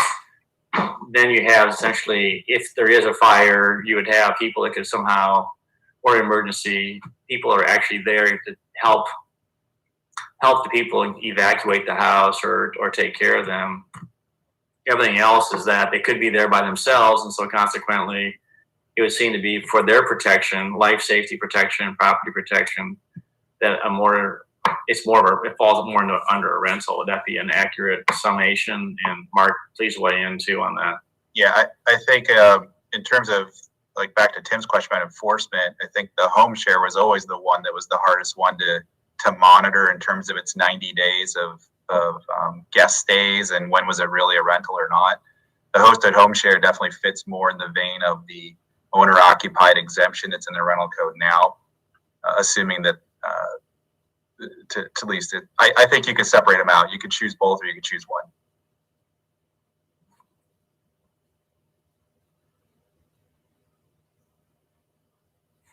And obviously, I'm sure the council wants to make sure that we're following through with what the legislature has passed too, Mark. I think the intent was, the legislation was to give cities the ability to provide that protection, as Gloria indicated. Is that accurate? Yes, that's correct. Other questions for staff? A final question. How do we go about getting public input on these options? I mean, we didn't seek any input on these options. I think because of what we're putting forward are either continue with current code or default to the more stringent code. We didn't feel like there was a lot of options to discuss with the public there. It's not like when we created this from nothing and we were trying to navigate what seemed reasonable. There's just really only two cut and dried choices here, in our opinion. At least at this point, we haven't seen other options that are worth bringing to you to consider. But right now, we didn't see any other options. Thank you. So to Tam's point, we have what you said. There's 24 people or people that applied that would fall underneath this if changes were made. Is that correct? Yeah, I think there's 28 is I think what we said in the staff report. So we definitely would reach out to those that have licenses to let them know what's going to happen. But just in terms of general public input, I don't know what we would do. Rather than, I mean, if we're going to blow it up into a big issue like we did originally, that's different. But in reaching out to the 28, it's very easy to do. We have all their contact information. Well, I guess, and this calls for speculation, but let's say council decided to go ahead and have everything but hosted home share fall underneath a rental code. Would that require property owners to make significant investments in their properties to upgrade in order to comply with the rental code? Or would it be minor in nature? Obviously, it depends upon the age of the home, for example. And if it could have a profound impact, one option would be is to send out a notice to all of the people who hold current licenses and saying that council is going to be considering taking action on this item and provide the staff report that's here right now, or with a little bit of additional information, and just say, if you want to get public input, you're willing to do that, but this is going to, move forward, and it may have some impact on you. I'm just trying to think through. I think it's a fair question, Tim, that you're posing, to make sure that they don't get sideswiped, or maybe that's not inappropriate. It's inappropriate, Kelly. Well, I'm just looking at the map that we included on the last page of the report. There was only one home share that was licensed in the first 6 months. And there was 7 hosted home shares. The rest of those were already subject to the rental code because they were vacation lodging or some other thing that had to comply with the rental code. So we're talking about a very small set of people that were even doing this. So, I mean, really one home share was the only one that came in and said, I want to have 90 days to not have to comply with the rental code. And as you said, what the cost is to comply with the rental code, it wholly depends on how old the structure is. A new house is really not going to have to do anything. 100-year-old house may have to. So again, as a follow-up, if there is a house that has a lot of things that would need to be done to it in order to meet the rental code, wouldn't we be trying to accept a property that we wouldn't see as safe under that code? And if that's the case, shouldn't we just be applying the rental code to anything that walks like a duck and quacks like a duck? If you're renting, you're renting, and unless it's a rumor, which we have carved out for many, many decades as an exception, I just wonder about whether we are committed to safety in the rental code, meaning safety in these guest lodgings as well.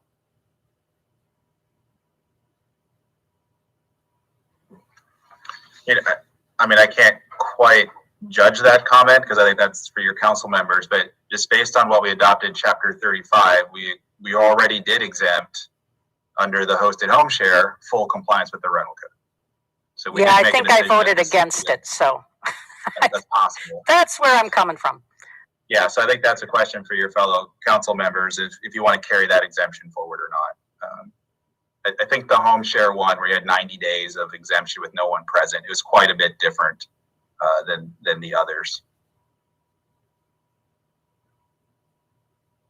Okay, so tonight we're gonna go ahead and we'll open up public comment. And Susan, you want to share with people how they can again access or indicate interest in public comment? Sure. If you would like to comment publicly, if you're on the phone, you hit *9. And if you are joining us via Zoom teleconference, just hit your raise hand button. And is there anybody that wants to address council on this topic this evening?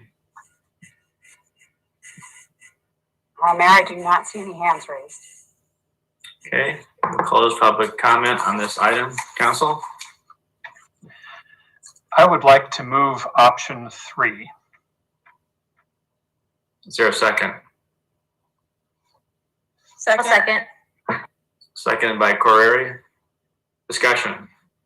My thinking here is that I don't really see how the state law change has meaningfully affected the risk profile decisions that we already discussed extensively and made decisions on. So the question is, do we still have an interest in allowing people to use their properties in a way that extends a different sort of hospitality to visitors to town than is available through hotels and that sort of thing? And although I'm annoyed at what the legislature did, I still think that my interest in that option hasn't really gone away. And so that's why I moved option 3. I still do have, the concerns about the legality, but I'm sure that, if staff will think about that and will raise concerns, having thought about it, if we need to do anything. I think if it really works, then option 3 is most consistent with what council previously decided on this. Other discussion?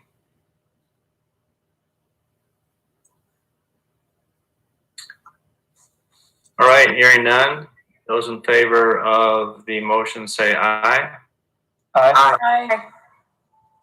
Any opposed or abstaining? No. Motion carried 5-1. Betcher voting nay. Okay. Anything else, Kelly or Mark, that you need from council this evening on this item? I don't think so. I think we'll have a goal to get it back to you by the end of the year, so we can give guidance to those people that got permits earlier in the year on what's going to happen to them. So hopefully before the end of the year, we're back with an ordinance. Very good. Thank you, Kelly. Thank you, Mark. All right, moving on to item 37, presentation of 2020 resident satisfaction survey results. Susan. Oh, well, this is the first time I've ever done this via Zoom, so we'll see how it works. I'm here to present the results of the 38th Annual Resident Satisfaction Survey. And I'm going to try sharing my screen, so we'll see. You'll have to let me know if you can see it. Yep. Okay. Looking good. All right, great. I had trouble before trying to advance the slides, so let's see what happens again this time. Otherwise, it's going to be a very boring presentation because we're on one slide. There we go. All right, as I said before, this is the 38th annual survey, and we did this once again with assistance from Nora Lajahazen, a scientist with IDRO at Iowa State University with College of Design. For the last decades or so, we have done this through distribution through both the utility bill customer list, which is about 22,000 customers, 1,300 are selected by random. And then we also send it to 1,000 students via email. And so this year was a fantastic year for response. We had a really high response rate, 31% for non-students and 72% for students, with a total of 844 return surveys that we used for data collection this time. That you can see it's much higher than the result we had in 2019, where we had 606. We did offer this year an option for those who got it in the mail, and they get a 12-page paper copy in the mail. We provided them a code where they could go online and take the survey online, and we did have 55 people decide to take it online. So I think we'll obviously continue to do that, and I assume we'll see more people move over to that option. I just wanted to mention the timing of our 2020 survey. The timing was the same that we always do it. It just happened that the survey went out in April, and it was due probably mid-May. That means that we were very early on into the pandemic. It means that the George Floyd incident had not happened, and it also means that the derecho had not happened. So those were significant events in 2020 that are probably not reflected in any way on this survey. The survey purpose, we do this survey every year just prior to kicking off the budget, and we do it, we do it as a benchmark for city services, but we also do it to provide the council with some direction as they go into budgeting. We did offer 2 additional sections this time. That's based off of, in February, I get with the council, ask them if there are additional questions. And so your additional questions this year were to add a sense of community section, and then to replace the open-ended question of what would make Ames cool with just a change in vocabulary. What would make Ames a fun, vibrant community?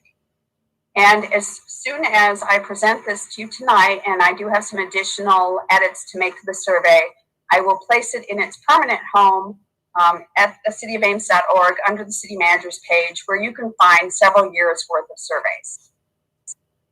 So we'll get right into what I consider kind of the major benchmarking data from this survey.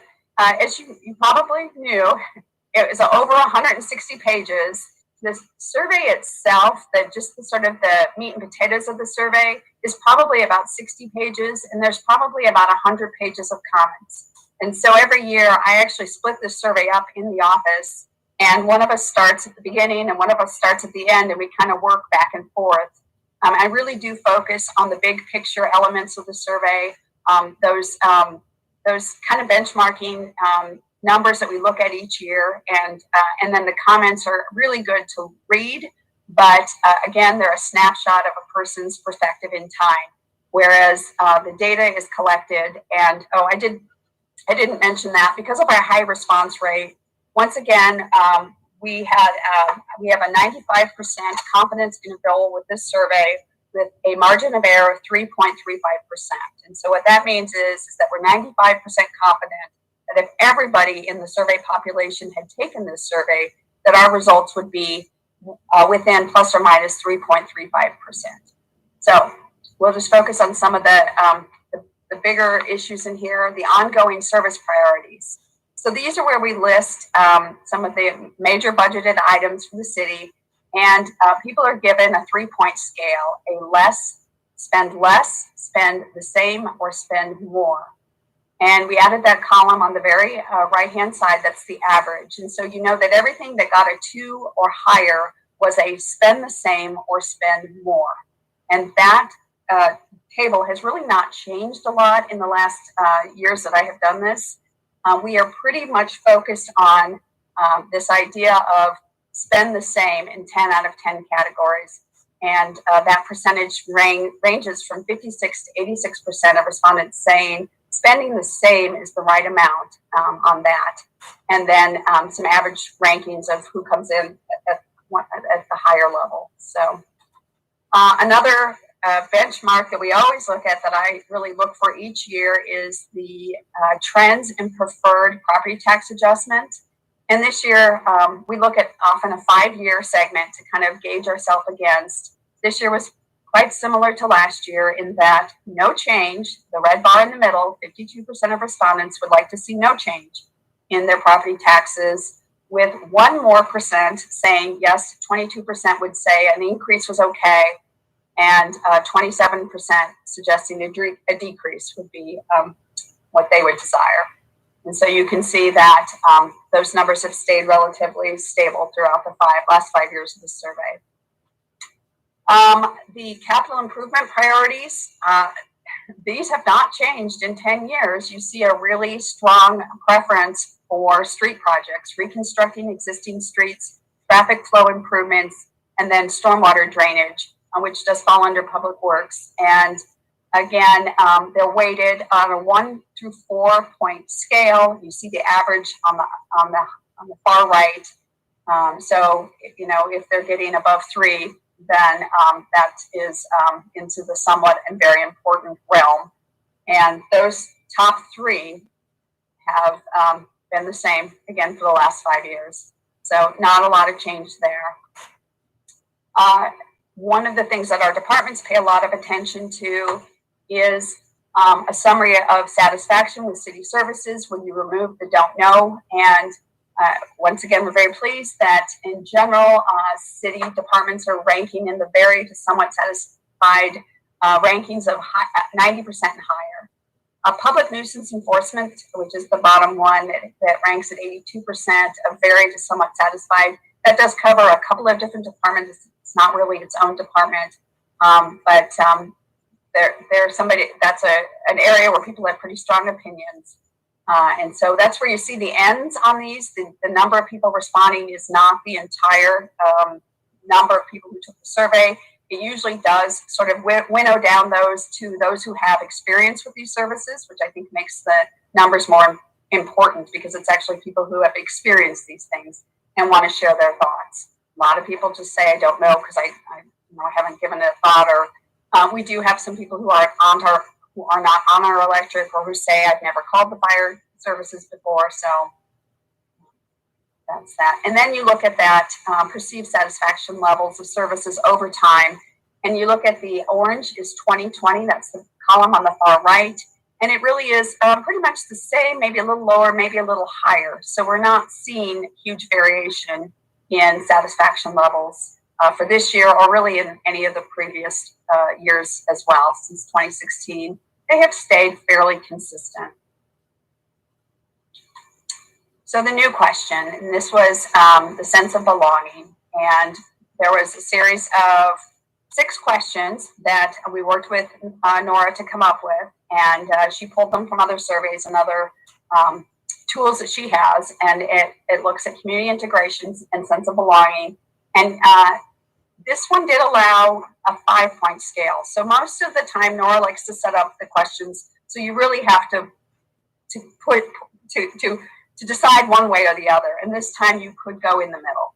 So there was a series of questions. We got the responses. Honestly, they were pretty high. They were on the higher side. I was sort of surprised, but I mean, that's just anecdotal. We don't have anything to compare them against. This is the first year we've asked these questions. I guess everybody would have their own individual reaction to them. But when it comes to community integration and sense of belonging, you're looking at almost 80% of and higher of the community responding somewhat positively to those questions. You still have 20% at some point saying, no, I don't feel quite as connected as maybe I should. So it's really hard to know what to do with these numbers with a first year benchmarking kind of category, but we are digging a little bit deeper into those to see what they mean and maybe how we could use this data in other ways. So that's out there. Just Go ahead. Can I ask a question? Is that okay? Yeah, sure. Go back just for a second on that. So we've been looking at these numbers in the aggregate. Is it possible, and do you think it would be worthwhile to be able, particularly on this one, to drill down and to be able to look at how different cross sections of the survey responded to this? And the reason why I bring this up is that there was a campus climate survey in terms of their level of satisfaction. And what we know is that we would really love African Americans to have a greater sense of connection within the community. And so it would be interesting to see if we could drill down to see if there are lessons from this survey that we could look at the cross sections. Does that question make sense? Yeah, and actually that question has been asked, and I did try to drill down a little bit into it. What we were originally provided was data on statistical significance of people who felt where you see this table is how people who are responding positively, what are some commonalities among those people who responded positively? But actually, Gloria asked somewhat similar question about people who responded negatively. And I was able to get some just really preliminary information. And even that information may not be what people expect. We did find in 3 areas on feeling valued as an individual, on feeling that a person could not perform up to their full potential, and for people who don't feel like they belong here. The statistical significance came in with white women, the ages of about 26 to 34. We saw a little bit of a significant number of those people expressing some concern. So I'm hesitant at this point to draw. I just got this data this afternoon, but it is interesting to see what you might think versus what the data is showing you.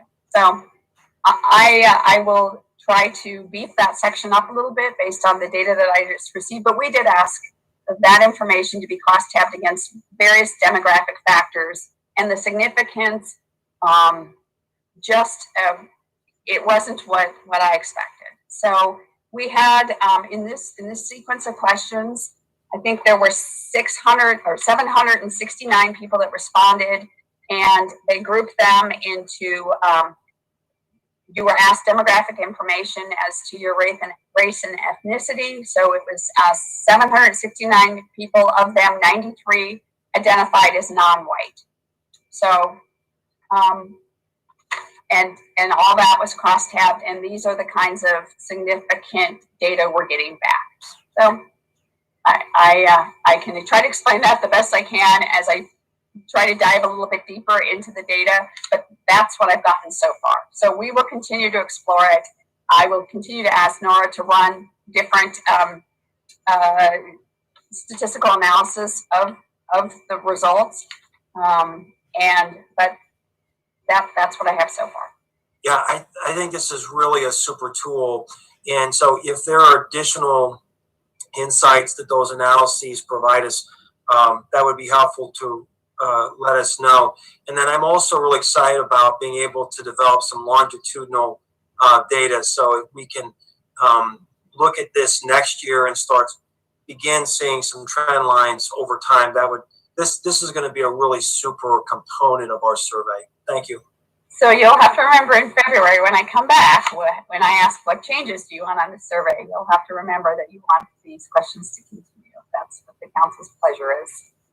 We did include again the health survey questions, and that had been at the request of Healthiest Ames 3 years ago. We now have 2 years of data now, and here was how healthy do you feel?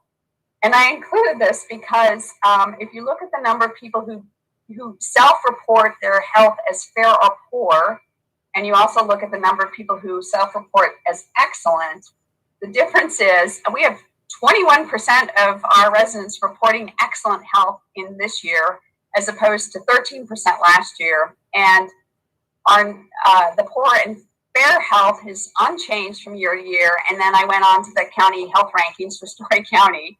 And once again, they are suggesting that the poor and fair health of our county is more at about 13%. Again, it's the county, it's not the city, but that's the interesting part of self-reporting your health.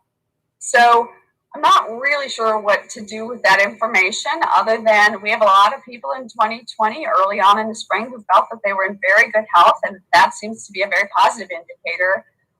Based on some other data we have, maybe people are feeling better than perhaps county data would suggest they should. I'm not quite sure what to say about that, but so that was the health data. And then maybe people were just grateful not to have COVID at that time. Well, you do sort of wonder how things might be different next year. This has been an odd year in so many ways. This last table is one of the final ones in the actual survey itself, and it's one of the ones that we use in the city to kind of judge how we're doing. As you know, there are 4 rankings you get to pick, and it is your overall satisfaction with the City of Ames service quality, and it is very poor, or good, or very good. And this year, our very good ranking jumped 7% from 34% in 2019 to 41% in 2020. And that's a fairly significant jump. When added together, last year's good and very good rankings were 98%. This year, they're 96%. So what's interesting is that our very good rankings jumped, but we also had a little bit of a jump in the poor ranking. And, you know, it's interesting that we live in somewhat of a polarized world right now. And, you know, our very good ranking is higher, and we'll take it. And we take that as a nice pat on the back, but we'll see what happens for next year's survey. What should the city focus on? The best way, that's an open-ended question that we've asked many years. The best way to show that is often in these word clouds that highlight words that come up more frequently, so you can see some of the words, that the vocabulary that people are using, that pops up a little darker, maybe a little bit bigger font. What is the best thing about Ames? That's always a nice thing to read.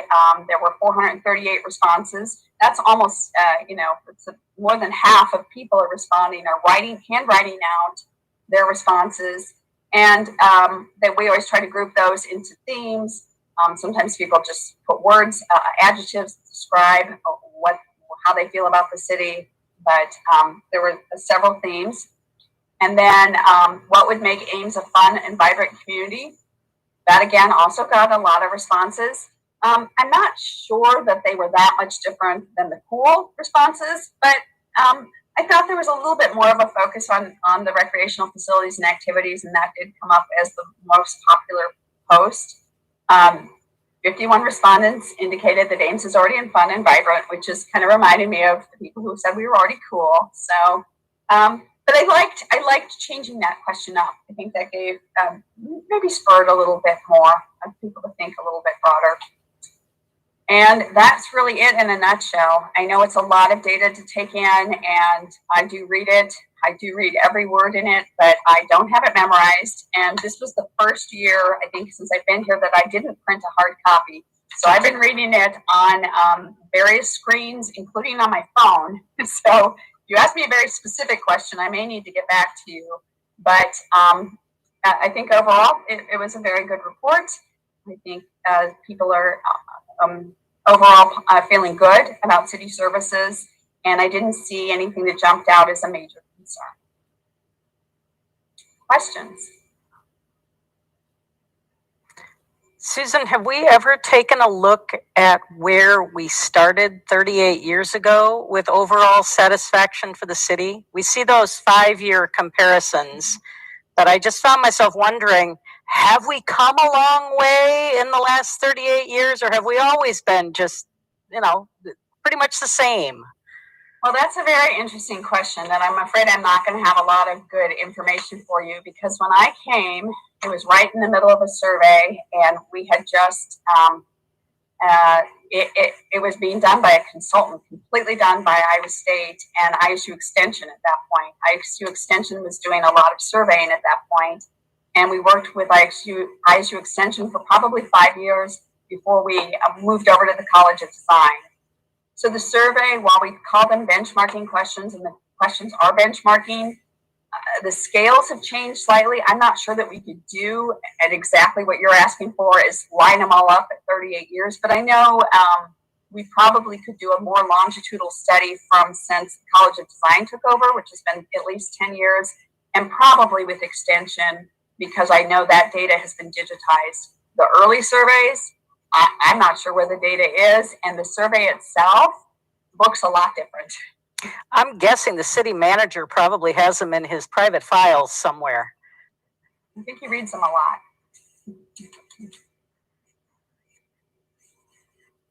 They're attached to my resume, that's correct.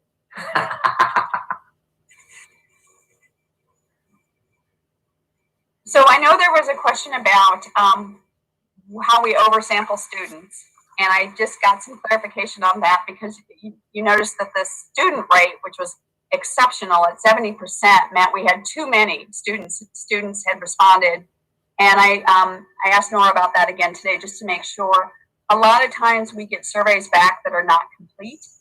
So it happens more with the paper copies where people forget a section or they turn 2 pages. But you don't have to complete every section of the survey. And there are surveys that are submitted but are not really finished. So she, although they're included as a returned survey, she first goes through and sheds any of them that are not totally complete. And then she stacks them by the number of years that you've lived in Ames, and tries to get students that have had the most exposure to city services and programs, so they can actually feel confident in responding to some of the questions. So that's how we get that sample size. Susan, I never thought about this before, but aren't there students in the utility customer sample too? Yep. Yeah, but we still do it, whether the format of the survey doesn't matter. It's making sure that we have about a 50-50 ratio, because they're all inputted in the end and then sorted. Other questions for Susan? The PowerPoint presentation you just made or presented, the last couple of slides, I think it'd be helpful just to have that maybe sent out to the council. Okay. because of it's a great summary. I was trying to find it in your. I think you kind of amalgamated some of that stuff, into a couple of PowerPoint slides. But just as we start getting towards the budget setting process, it'd be nice to have, as a reminder and quote, a cheat sheet, so to speak, in terms of what the survey was showing.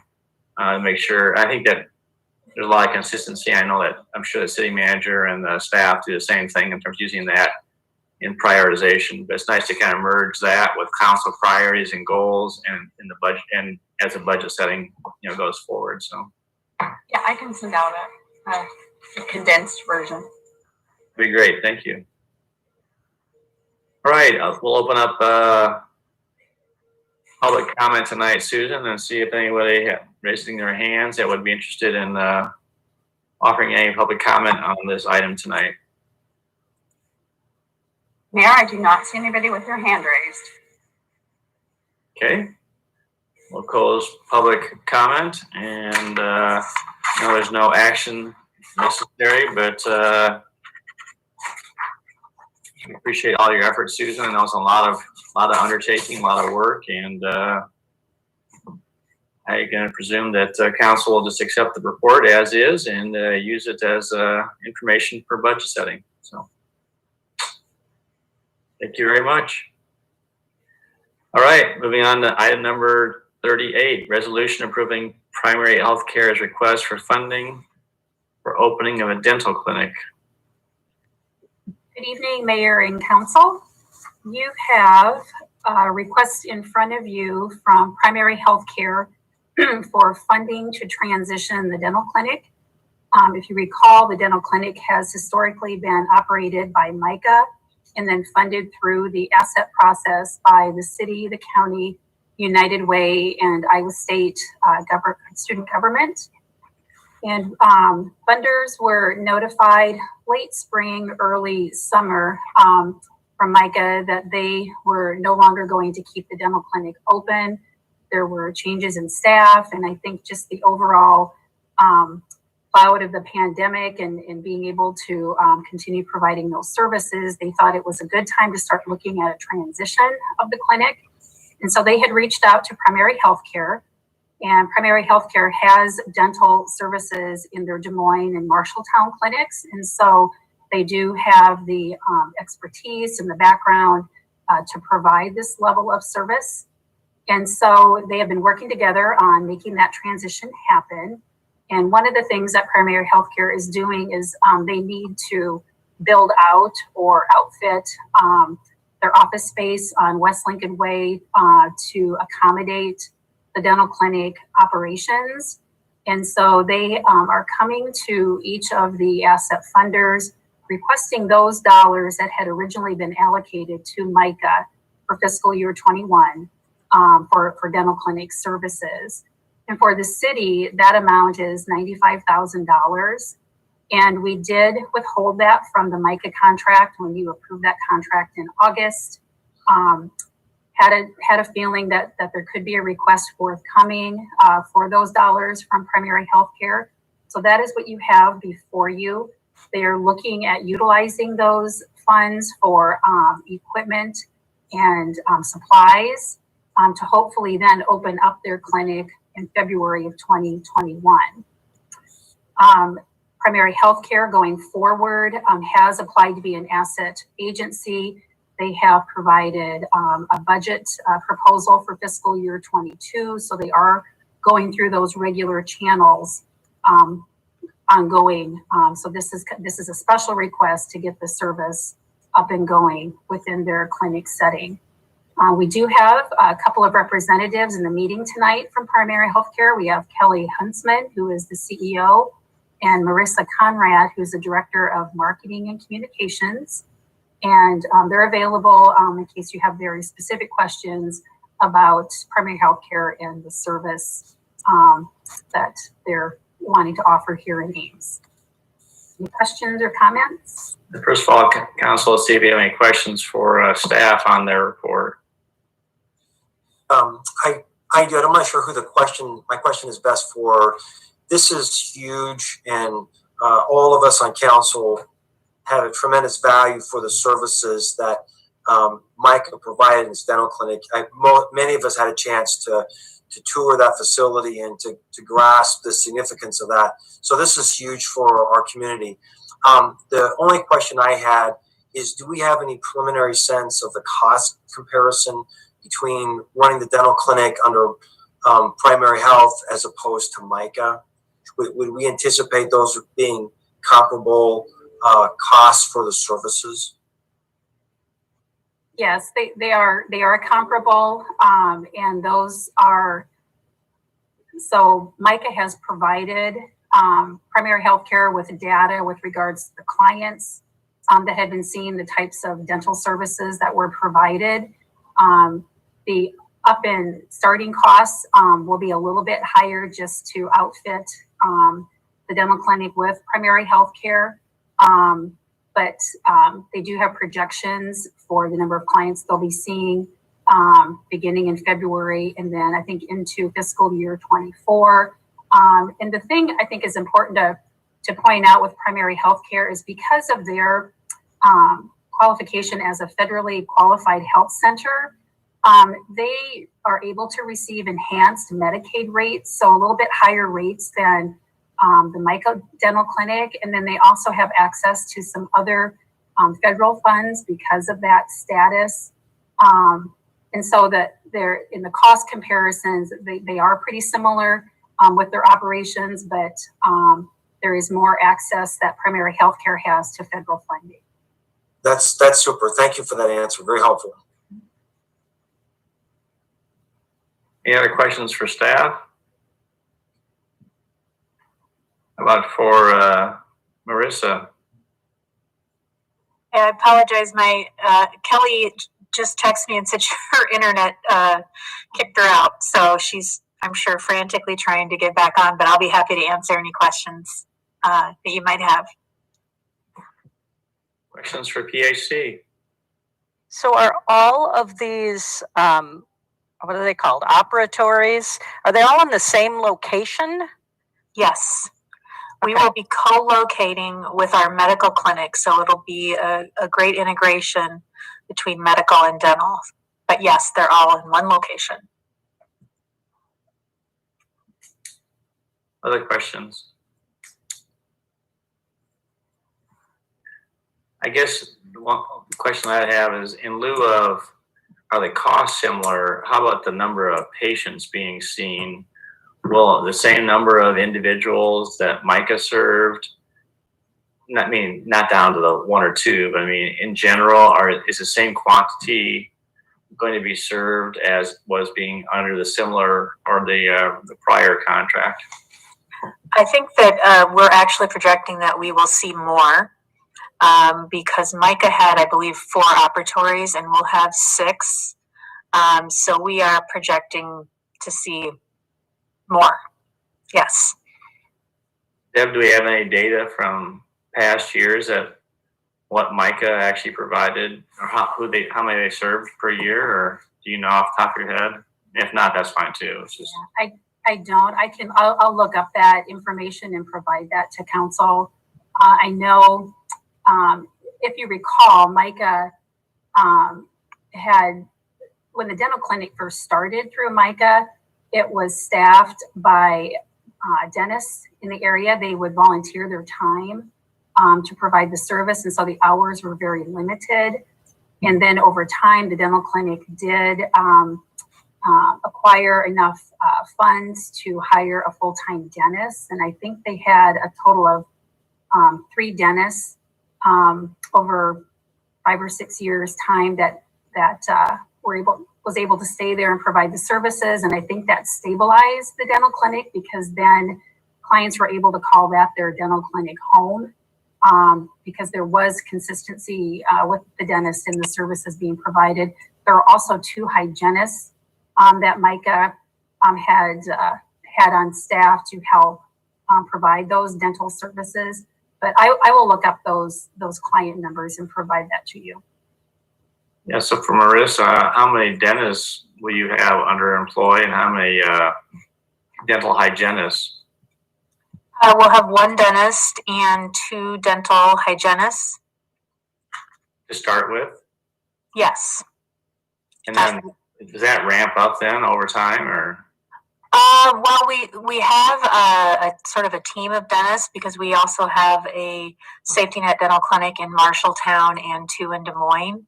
So if we got to the point where we needed, you know, a 1.5 FTE or something, or even 2, then we would either hire another dentist or work with our team of dentists on staff.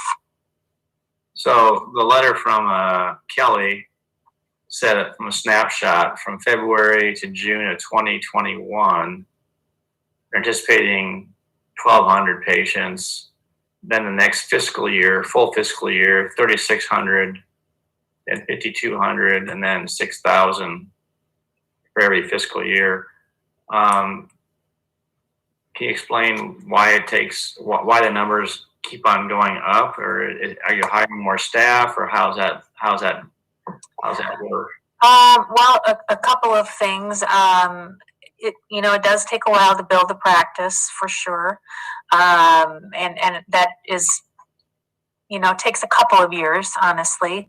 And then as we go forward, we could potentially hire more dental hygienists as well, so they can do a lot of, kid visits, get kids in for cleanings and some of those kinds of things. And those are visits that we are able to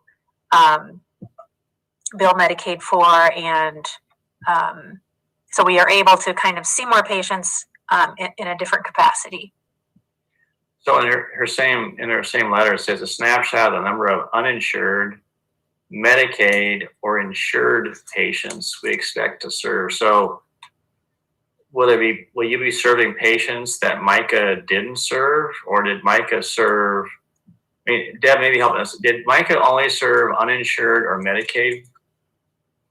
That was their primary population group, but they also would see insured individuals, but the majority of their clientele were the uninsured, underinsured, and then the Medicaid. They had some of the self-pay clients, which would fall under uninsured. So I guess just going back, and it'd be interesting to maybe as you go forward in the next couple of years, is making sure that the same number of people that don't have access to dental services are being served, and that the insured patients don't overwhelm the available resources to the point where we're serving less patients, that can afford dental. Because that's really what I think the intent of the asset process is to help those who may not have the ability to access, good dental care. So right. And that's our intention. That's the kind of community outreach that we plan to do, is reaching out to schools and other nonprofits that serve our patient population and let them know, hey, we're open for business.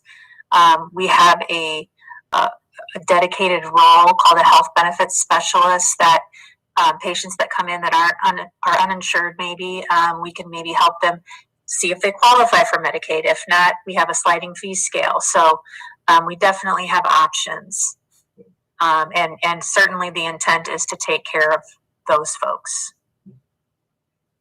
And Deb, this money's already been encumbered or budgeted from a standpoint that we're just basically laterally shifting the money from what was budgeted for Micah. We're not increasing by $95,000 the contribution, right? Correct. These are dollars already budgeted for. Any other questions from Marissa or Deb? And Mayor, I do have some statistics for you on clientele that Micah served. Annually, their unduplicated numbers were between 1,800 and 2,000 individuals, and 80% of those unduplicated individuals were Story County clients. And so that would be roughly between 900 and 1,600 individuals who they were serving. Okay, thank you. All right, we'll open up public comment. Susan, is there anybody who wants to address council on this particular topic under public comment? I do not see anybody with their hand raised, Mayor. Okay, we'll close public input on this item. Any further questions for Marissa or staff? Just one other quick comment in passing. I've worked with people who fell through the cracks and could not afford dental services that were in crisis. So, lest anyone think this is not a legitimate thing, this is a huge service to our community. And what we also know is that taking care of youth dental issues has a payback that's significant as adults. So this is a very important investment in healthcare. So you guys all know that, but just for people who are watching, this is really an important part of what we do through the asset process. Thanks. Thank you. All right, entertain a motion on resolution approving primary health care's request for funding in the amount of $95,000 and to direct staff to prepare a contract to be approved by council at a future date. Move approval. Fetcher. Second. Garten seconded. Thank you. Any further discussion? Roll call. Garten. Aye. Junk. Aye. Corey. Aye. Martin. Aye. Judy Hansen. Aye. Betcher. Aye. Marissa, thank you very much for coming on. We appreciate your coming to town or helping us out. And as Councilman Garten, eloquently stated, this is a definite need, and we're thrilled that you're filling the gap for this important service in our community. So, thank you for your support and for the opportunity to chat with you tonight. We appreciate it. and tell your CEO that no one ever has technology problems on council. So I'm sure she's mortified. She would just be, I'm going to text her. So thank you very much. We appreciate your time tonight. Welcome. Thank you. Yeah. Okay, we're going to move on to disposition of communications to council. And there are two items. We have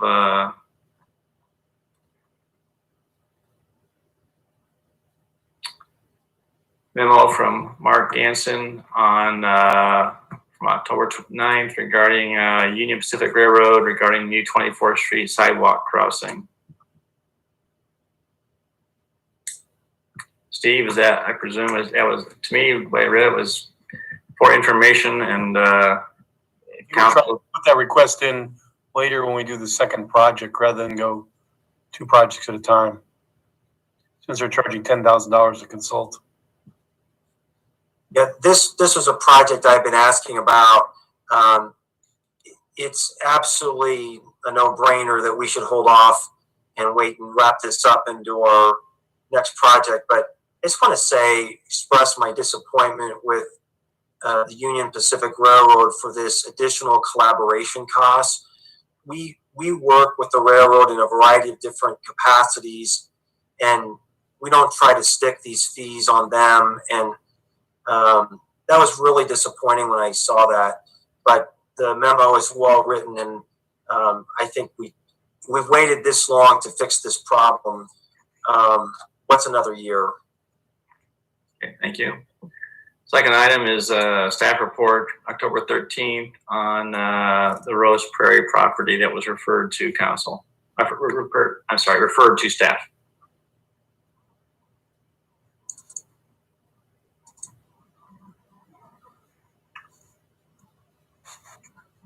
I think we've gotten a few emails about the fact that there may be some statistics in here that are not reflecting what others have seen regarding the nitrates, etc.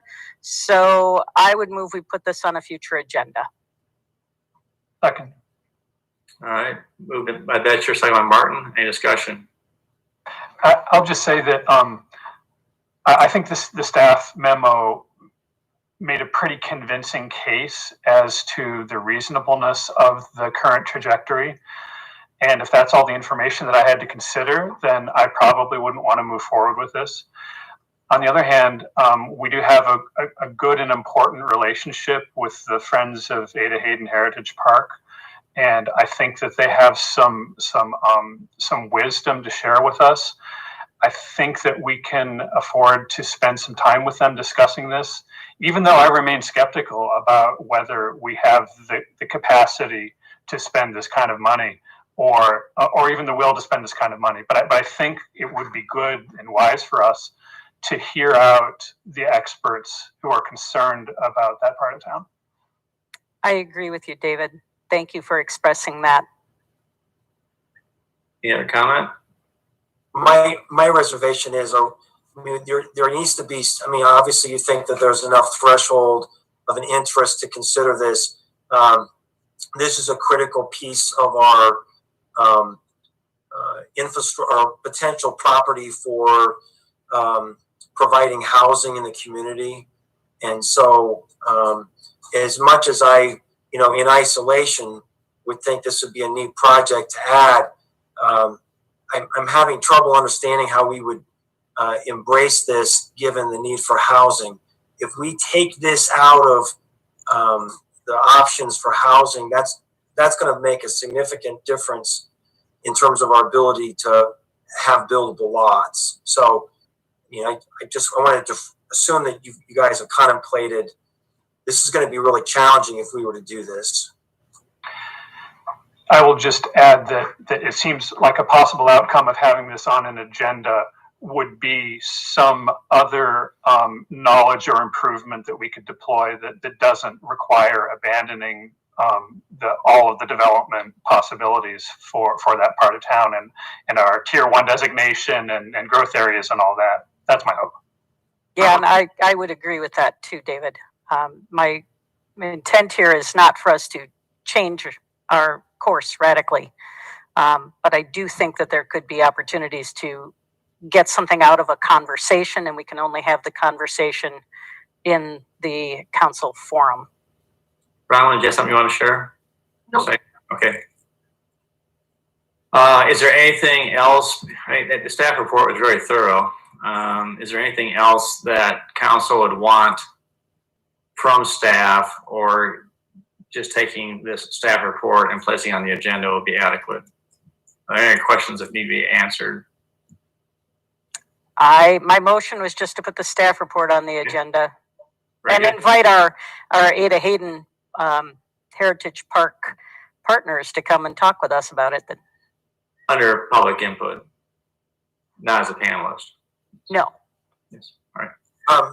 Well, Mayor, I would like Kelly, if possible, to be able to speak to the issues of our 2040 plan and what the implications of this being. I appreciate, David, your comments that there are things that we can learn that perhaps could make the use of the property more prudent. So I'll be supporting the motion for that. But I would think we'd want to consider this discussion in light of our 2040 plan as well. And so I don't know if Kelly would be able to speak to some of those implications. The point is he could come and offer input, but you're not looking for anything in writing. Correct. Well, one thing we didn't talk about, and I guess the council understands, all that would take a bond issue, you understand. And we have to have a willing seller at a willing price, because it'd be a classic takings claim if we don't have a willing seller. They have a master plan that's been approved, so I think they've indicated they want to sell it, but we've not approached them for what they'd sell it to us for. So, but it would take a bond issue just to buy the land, and then add on to that the development of the wetlands, and hopefully you're doing it for a park too. Maybe you're not. Maybe you're only thinking of it as just as a wetlands, but the park development will be added to it. So I didn't go into any of the details on that. I hope you understand. We should take a vote of the people on that. So I don't know if you want me to add that into the report or not. I don't think it's necessary. He understands that. Okay. All right. Although, I mean, as always, if when you bring something back to us, if you feel like additional context is helpful for us, then I'll read it. Well, I just want you, some people understand something. It's not something you can accomplish on your own. This is something we need a 60% vote of the people, as long as the council understands that. Okay. All right. We can add it. We can clarify. Those in favor of the motion say aye. Aye. Any opposed or abstaining? Motion carries 6-0. Very good. All right. Start with council comments. Nicole, we'll start with you tonight. I don't have any comments tonight. All right. Thank you for helping organize our student government council meeting. That was a very fast hour. Great conversation. Thank you for doing that. Amber. Nothing for me. David. Yes, I was thinking about the policing in Ames report and its recommendations. And my understanding is that we won't be talking about that again until sometime in November. I think we should try to deploy the resources of the Human Relations Commission on this. And I know that some of them, maybe all of them, have been paying attention to the discussion, but I think it would be wise for us to reach out to them specifically to ask if they can provide us some written comments on the recommendations. So I'll make that motion. I'd like to move that we ask the Human Relations Commission to provide written comments on the recommendations as they find appropriate back to us by the first week of November. Second. And the timing here that I have in mind is that they have a meeting scheduled next Thursday, and that should give them time to have a good discussion and then to write up and circulate a draft of whatever. And and that'll give us time to digest it before we take up the topic again. And the intent of the motion then is to get it in the context of their role as Human Relations Commission, not taking public input from individuals. It's more or less in what they have seen, what they have heard, what they've experienced. That's kind of the framework. So they have some rails to run on, so to speak, versus not having an idea that you're trying to have them go out and solicit input. Is that correct, David? That's a great point. Yeah, I'm not asking them to undertake a public outreach program. However, I'm interested in their perspective on the recommendations and the report, given the places they come from and the sort of issues that they normally deal with and feel called to deal with. Okay, thank you. That was moved by Martin, seconded by Brownman. All right. Those in favor of the motion say aye. Aye. Any opposed or abstaining? Motion carried. David, anything Nothing else for me? Thank you. Rowan. Nothing for me tonight. Rachel. Nothing tonight, thanks. Gloria. I'm going to be participating in a career fair for high school students. There's going to be a virtual career fair on Thursday, and for some reason, they want me to talk about going into secondary education. I don't know if that's the wisest move. Tim, you might want to mute yourself if you got opinions about that. But I'm happy to be talking to area high school students about my job. And there's also a career fair for Story County that is not virtual, as I understand it. And there is information on that career fair with the Chamber of Commerce on their webpage. And I'm really glad about the outcome of our meeting with the student government. I'm glad to hear that there is interest in getting more students involved in politics and voting and engaging in the Ames community. And finally, I would like to thank Susan Guiazda, who, in response to my request today for more of that data on those negative responses to what people felt included in Ames, has reached out and got us something and is going to be coming back to us with some sort of analysis to let us know what that data means. But I appreciated that kind of last minute call to Iowa State to get us some more data. That's all I've got tonight. Thanks. Jim? Yeah, I was just going to echo what Gloria said. Thank you, Susan, for your work. This is a super resource. I refer to this throughout the year. I have questions about public response and various things. So it's a great tool. And as we develop more longitudinal data, this just gets more valuable. So thank you, Susan. Right. I just have a few items. First of all, I echo just really always appreciate the student government's willingness to meet with council. That was a very productive meeting, great conversation, and I think we all have the common goal is to try to increase student engagement in the Ames community. Secondly, we do have a property maintenance and appeals board opening for a long-term non-student renter. So if anybody is watching tonight or participating that has rented for at least 5 continuous years and you're not a student and interested in serving the Ames community, it's a great opportunity. And you can email me directly. My email address is on the website. But it's not a high time commitment, but it certainly is interesting. And we're also asking for a student renter who lives off campus to also serve. So if you know someone that might be interested, please email me. I'd be happy to give more information. Additionally, Council, you're aware that starting in March, Story County Emergency Management has been hosting a weekly meeting on Thursday nights where we talk with Iowa State, Public Health, surrounding community mayors, Story County, and exchange information. Given the consistently lower numbers, both in terms of occupancy, bed occupancy at the hospital, everyone felt very comfortable going to an every other. Actually, it's twice a month now versus every week. Been a high commitment level of time for everybody to meet. And we've had at least 2 to 3 people from Iowa State every week on that meeting, someone from the chamber, public health. It's been a great opportunity to dialogue.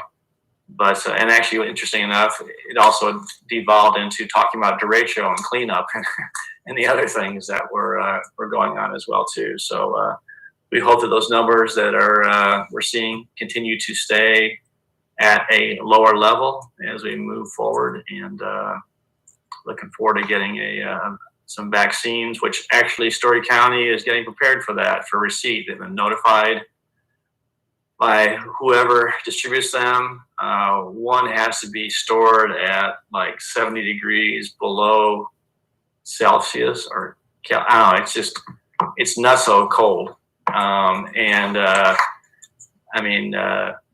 Anyway, so they're hoping to get the other vaccine, which does not require that cold storage. Rachel's smiling. She's probably thinking that guy doesn't know what he's talking about. You know, I didn't do good in chemistry, Rachel. You're a chemie person. So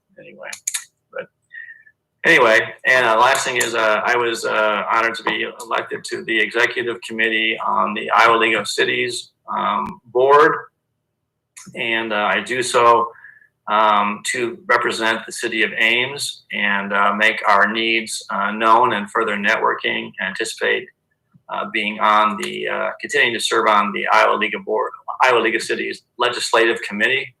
I think you all know how passionate I am about representing our community down there at the State House. It's going to be nothing. They're going to set new goals and agendas coming up. You know, they'll be biennial coming up after the first of the year. So I'll endeavor to keep council apprised of that. But I have no illusions that the erosion of home rule will continue to be occurring as it has recently.